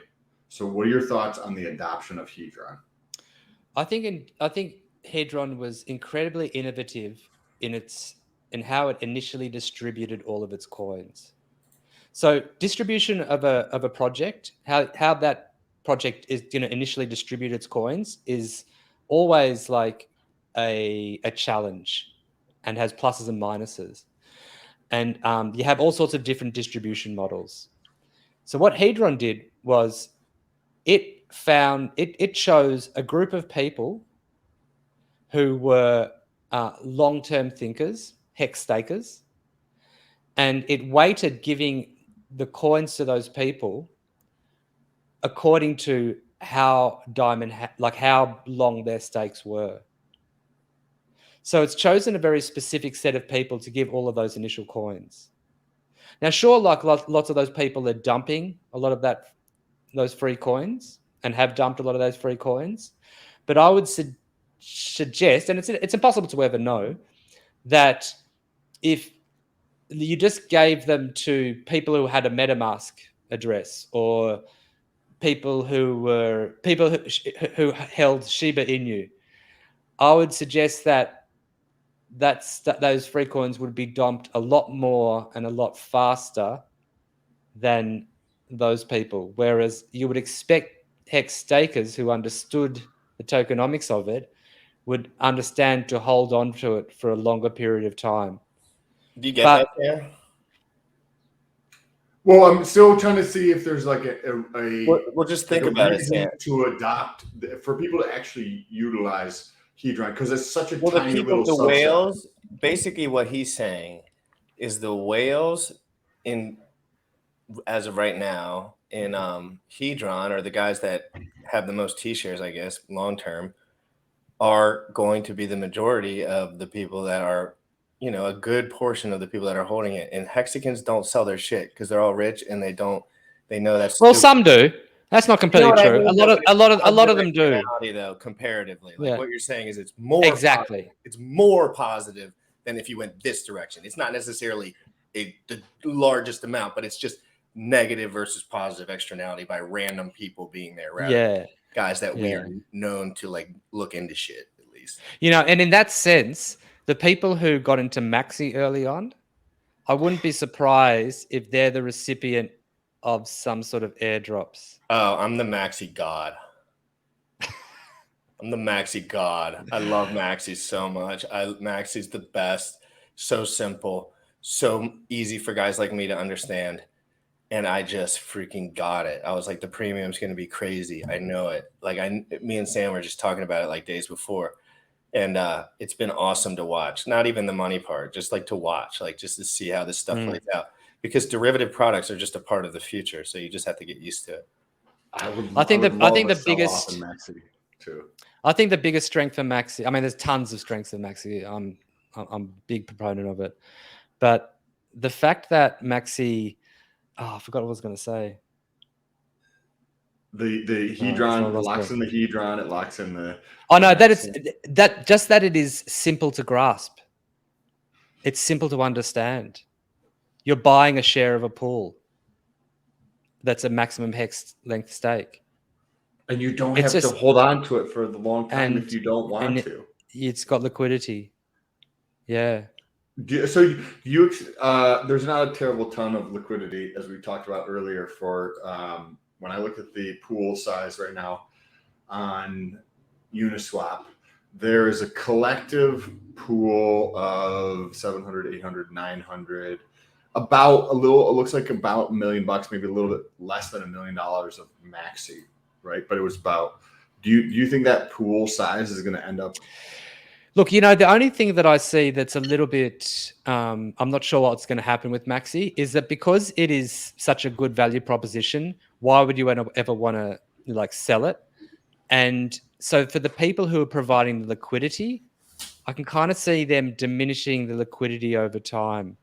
And so if you wanted to get out in a big way from maxi, you might have huge slippage because there's not much liquidity. Can you explain that point that you just made to me? In a more I missed it. I don't understand a couple things about that. Okay, so if you have $1 million of maxi and at the moment, and you want to turn that into $1 million of USDC, it's harder for you to probably, if you pull all of that out, you end up you'll move the price too much on yourself massively. Yeah, and so you get massive slippage. Gotcha. And so when you say slippage, you mean the percentage of the loss between what you move the price into in the median? I mean, go have a look at it right now. Go pull up Uniswap. Go pull up Maxi. What happens if you want to? What happens if you want to sell $1 million of Maxi right now? Does it tell you the slippage on the bottom? Yeah. Well, this is not the slippage, but this is the pool size. So if the pool size is only 700K. Right here in this top text. So you can't pull out. Well, if you pulled out half of that, what would happen? Well, first of all, there's not enough coins to actually pull out. You'd have to pull out from each of those pools. So you'd have to go into each pool, and maybe you could pull out $1 million. Maybe in total it's $1 million. There's $1 million maxi. So if you were talking about $1 million or $1 million maxi. Yeah, $1 million.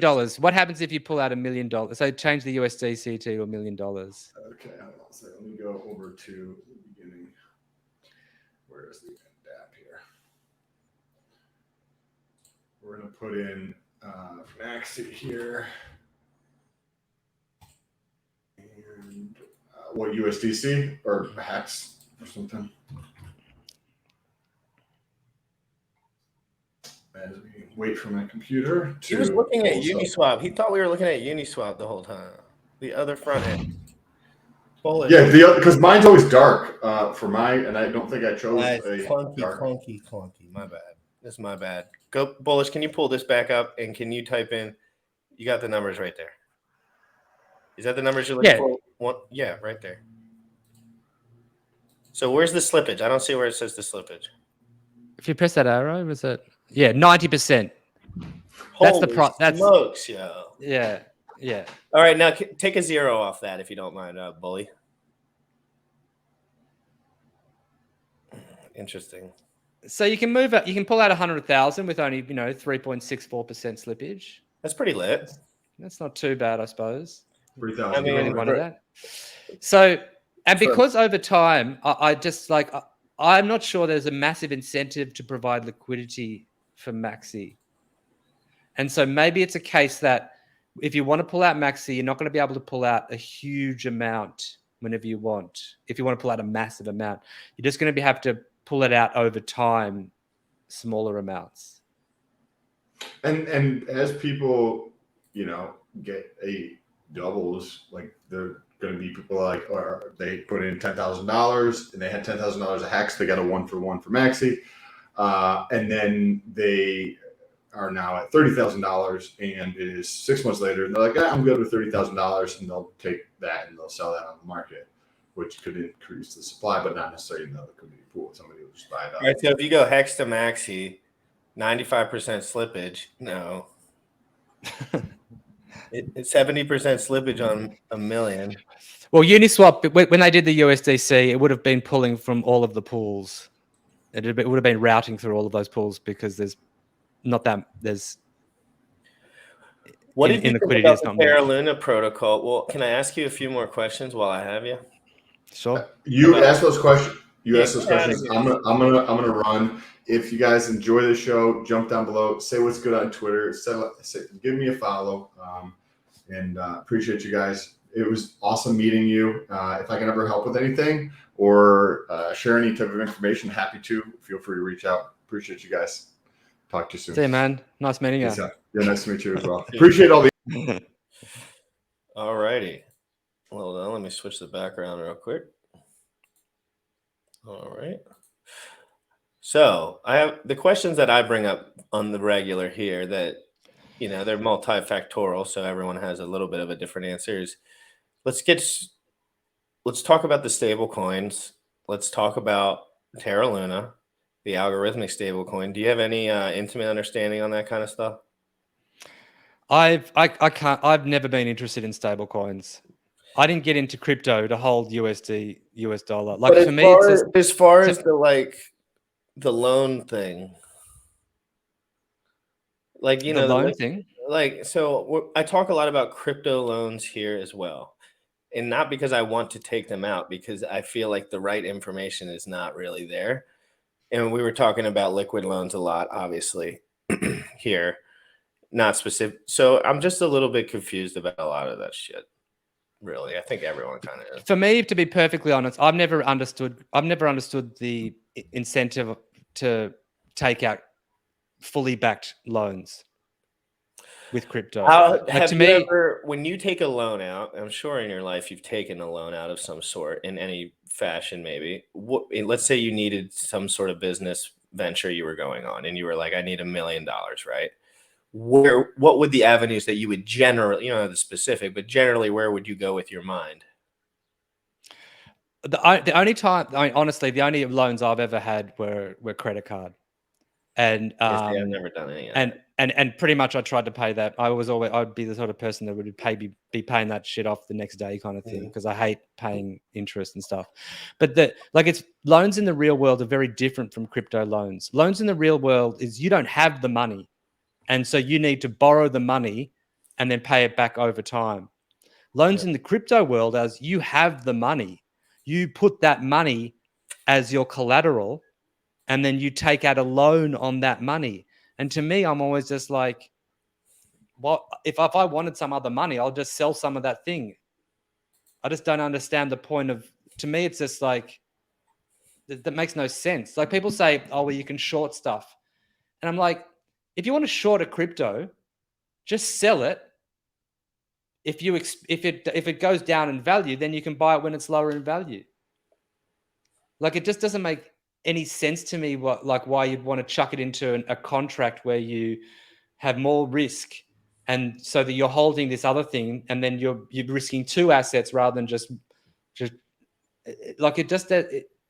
I've never seen the point of it, but smart people seem to get into it. That's what I'm saying. I get a lot of these younger guys on the show that are really, really smart, right? Like they dig into all the little things.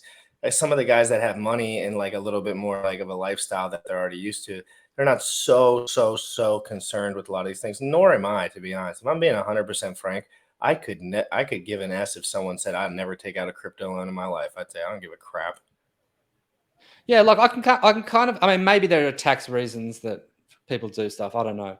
But I can kind of understand if you have a house and you want to take a loan on that house, you use that house as collateral and you take your loan and you do whatever you need to do with your loan and pay that back over time. But it's because that house is not divisible. Like you can't sell half a house or 10% of a house. But with crypto, you can sell. If you have a crypto asset and you just want to sell a little bit of it to do something else with that other money, then just sell a little bit of it. It's fungible. So they've stable coins have never made sense to me. Like if I want to hold, first of all, all our fiat currencies are shit coins and they're going down in value over time. So why on earth would you want to hold it? But if you do really want to hold it, chuck it in your bank and hold it in your bank.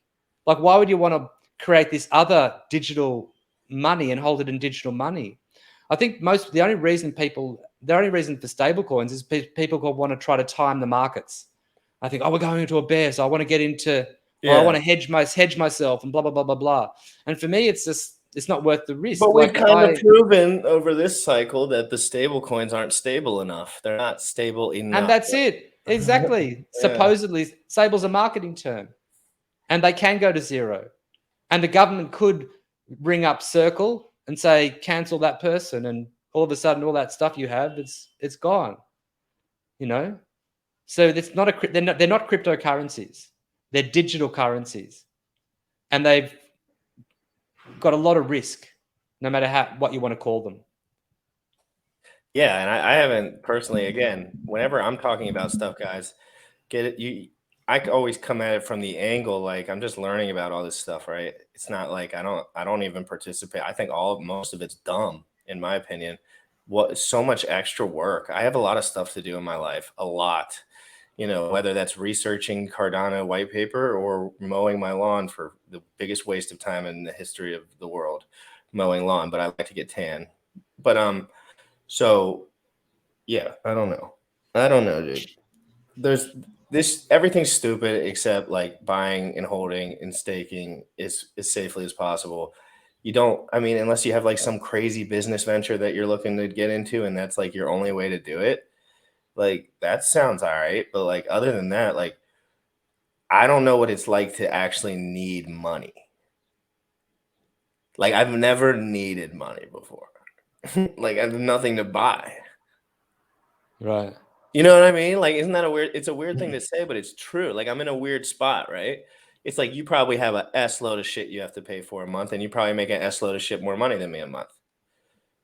But it's like, I'm almost in this weird position where it's like I'm neutralized by the fact that my overhead is so incredibly low. It's like neutralized everything, so I can just like study. You know, I was never that interested in chasing money. Like I was always just like, I thought I want to chase experiences. I want to do these crazy things in my life. I want to travel and I want to do this and I want to be an actor and I want to like learn this thing and I want to learn that thing. And I never, like, it was always just sort of getting the amount of money I needed to do the thing that I wanted to do. And I always kind of trusted that, like I would have enough money. And if I didn't have enough, and there were plenty of times when I was down to the bone, and at those times I just went and got a job or I found a way to get money. Or sometimes money just came to me. Like, I remember one time I was like super broke and I was just like, shit, what am I going to do? And then I just went for a walk and I like found like $300 in the road. It was just like, and another time, like, I was down to the bone and I was like, shit, I need a job. So you just make your resume and you send it out to a whole lot of things. And I ended up getting this awesome job that I didn't even know existed, where I was a video sports journalist. So I'd go in and I'd watch sports matches and I'd note down the highlights and I'd edit together the highlights of the thing and do a voiceover of what happened in the match. And they'd sell that to like online newspapers and stuff like that. And it was like it brings experiences when you kind of like get desperate as well, you know? So like, why would you want to, and things that you don't like. But it's the overhead thing. Again, like, people get themselves into these situations really early in their life, really early, like my age or younger, where it's like, oh shoot, I have 2 kids. I work at Verizon. I make $110,000 a year. And if I stop, my house will go under. And it's like, I was so afraid to pin myself against the wall. I was like, everything I did in life, I was like, just give me time to think. Just don't hold me to anything yet. I was like, because I knew everyone was lying to me. I knew it. I was 100% certain. So, you know, all my parents and stuff were telling me to do whatever. And I was kind of listening, kind of not listening. And basically I waited until I had the insight that I needed. I finally waited, and like, crypto was one of those big insights for me. And I was just like, I waited this long to find whatever thing I could be the best at or like good at, you know, and this is it. And it's the most profitable thing to do in general. It's like, there's nothing more profitable than this. You could start any business. And if you just 1 for 1 the dollar, compared to whatever you put into a decent coin, which would be like Bitcoin, Ethereum, or Hex to me, you're going to crush it, probably. Yeah, the next decade is looking like it's going to be berserk. Like we're growing faster than cryptocurrency adoption is growing faster than the internet did in the 90s. So, and that happened fast. So we look at the S-curve adoption rate here sometimes, and we're at 3% of the population interacts with crypto in any way, and in 5 years it should be close to 50%. Yeah, so if you do the adoption math on the low end, like, going back to Bitcoin and what Bitcoin's original intention was, which is not what it is now. They're kind of trying to bring it back to it in a roundabout way, I suppose. But Bitcoin wanted to be a peer-to-peer transaction, so that if I wanted to get a service off you, I don't have to go through an exchange and change it into cash and then pay you in cash. I just go directly to you and we do our commerce like on the chain. Obviously, they stunted the growth of Bitcoin, and then like as more users come on, it gets more expensive, and so it doesn't scale. And so then people have been all trying to find ways to scale cryptocurrencies, but it's kind of along the way they changed the narrative, and it turned into store of value. We're just a better store of value because the governments print up money like there's no one's business. Their fiat monies are a terrible store of value. And so cryptocurrency can easily usurp that because it's just like the rules are clear and it's just a better store of value.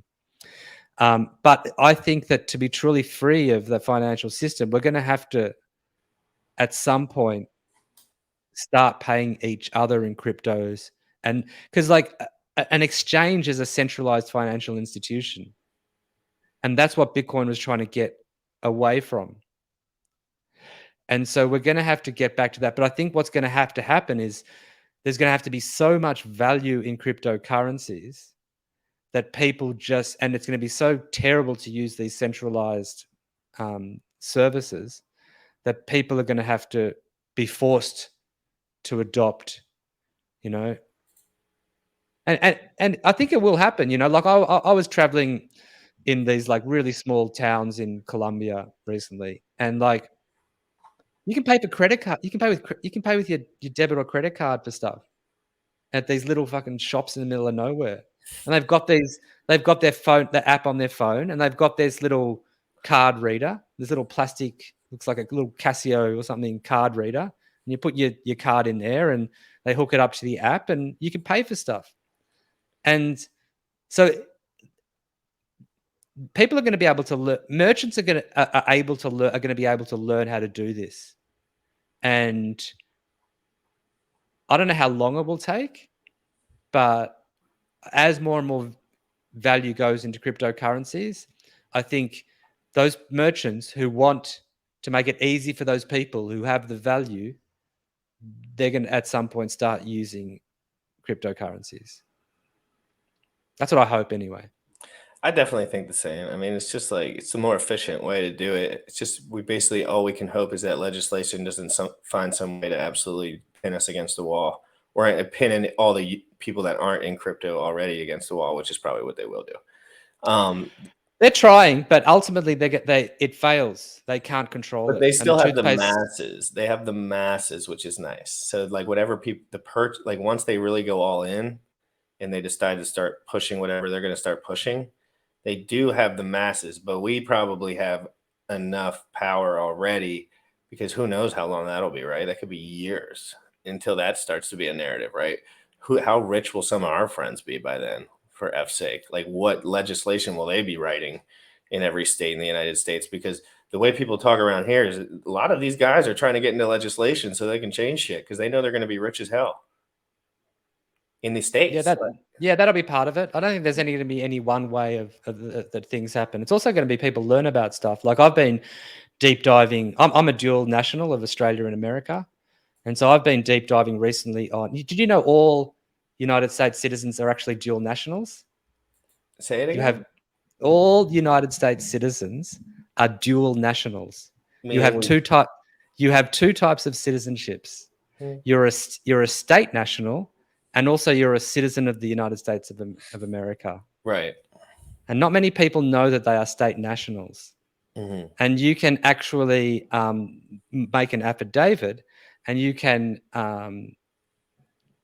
what's the terminology? I'm not exactly sure, but you can you can say that you're a state national and that you're not a citizen of the United States of America. And the only difference, well, there's a few differences.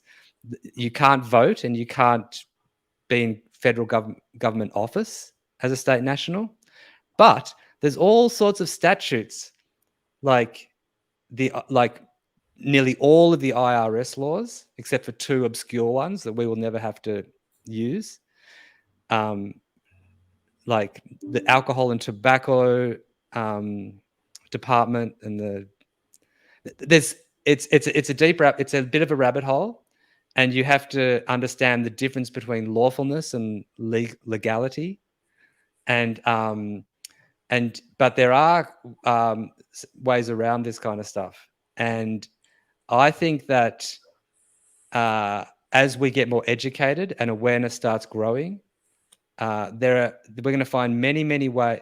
Ultimately, humans are incredibly innovative, and the more you try to control us, the more innovative we get. And so I have great optimism for the future. I think that we're going through hard times at the moment, and we've got some more hard times ahead of us. Hard times. Ultimately, like, the thing is, there's this the people who are printing money are playing a dead end game. The more they print money, the more they're devaluing their own money. Eventually, it gets to the point where people can't use it or don't want to use it. Well, That's starting now, those and people it are just dead that were printing out all the money. They don't even care. and it gets to the point where they have nothing to pay the people who protect them. Oh shit. Yeah. That gets wrecked. Yeah, like if you're wanting to play police, but you're wanting to pay them the US dollars, but it costs you $100,000 for a loaf of bread, that's when a lot of people adopt cryptocurrencies. Yeah, this is going to be absolutely crazy. I'm losing focus. Thank you so much for coming on today. We had a pretty intense conversation, you know what I mean? And it was great. And I think people need to be educated about Hedron in general. Just educated. That's it. Not told what to do. Educated. And what do you do when you educate people? You got to teach them. It's not easy to show people what to pay attention to in crypto, because there's so much horrible stuff. But I promise, if you come here, we're not going to be talking about stuff we don't know what's going on, like, period. So that's it. Yeah, man, there's heaps to learn, and like, I would embrace it. It's like an amazing amount of information that can make you very powerful and is absolutely worth learning. Follow your curiosity, and don't worry if you feel awkward. Whenever you learn something new, you feel awkward by definition. If you're not feeling awkward, you're not learning. And so go through that, and before you know it, you'll be teaching other people. Yep. All right, man. Well, great times. We'll see you soon, hopefully. I'm doing a 24-hour pulse stream live. 24-hour. I can't say this shit. 24-hour pulse chain launch stream. Pulse chain launch 24-hour stream. Guys, that's going to be pretty epic. Hopefully, after Bloom gets all his positions and security situated, he'll come on for an hour or so and say what's up, if he's up to it. But who knows, because that could be a crazy time. Who knows what'll come on to all this stuff. Guys, I didn't stick to the topic whatsoever, and I don't care. It was a great episode. Everybody smash the like. Everybody hit the subscribe button. Go over to my Twitter. Hit the subscribe button. Go to my Instagram. I just posted it below. Hit the subscribe button. Bloom, do you have a personal channel? Bloom? Are you frozen? Did he freeze last second? No chance. No shilling for you, Mr. Bloom. Just kidding. Guys, we'll pull up Mr. Bloom's Twitter. Bluey. Blue. There we go. I got it. He rugged me. I know it. Let's see if he came back. Nope. Guys, it's your boy GRC. Go catch me on Instagram. If you haven't caught me on Instagram, don't be a little. It's right there. The link's right there, guys. Fantastic stream. Into the fire. Appreciate that. Appreciate that. That's awesome. Don't think I've seen you in here. Scotch on the Hex. Thank you for the biceps. Billy Bob. Legend. Good job, guys. Thank you. Like before you go. Yes, sir. Wow. When? And breaking up. T-Bird's been here jiving. Good shit, guys. Good shit. Have a wonderful day, everybody. I'll do the full outro song just so everyone can get a headbanger if they want to stay in here or they got their earbuds in, guys. Headbanger incoming. Young folks, you tripping on them motherfucker. Richard Hart. Richard Hart. Bought my hex from the fucking start. .1 every day we mark.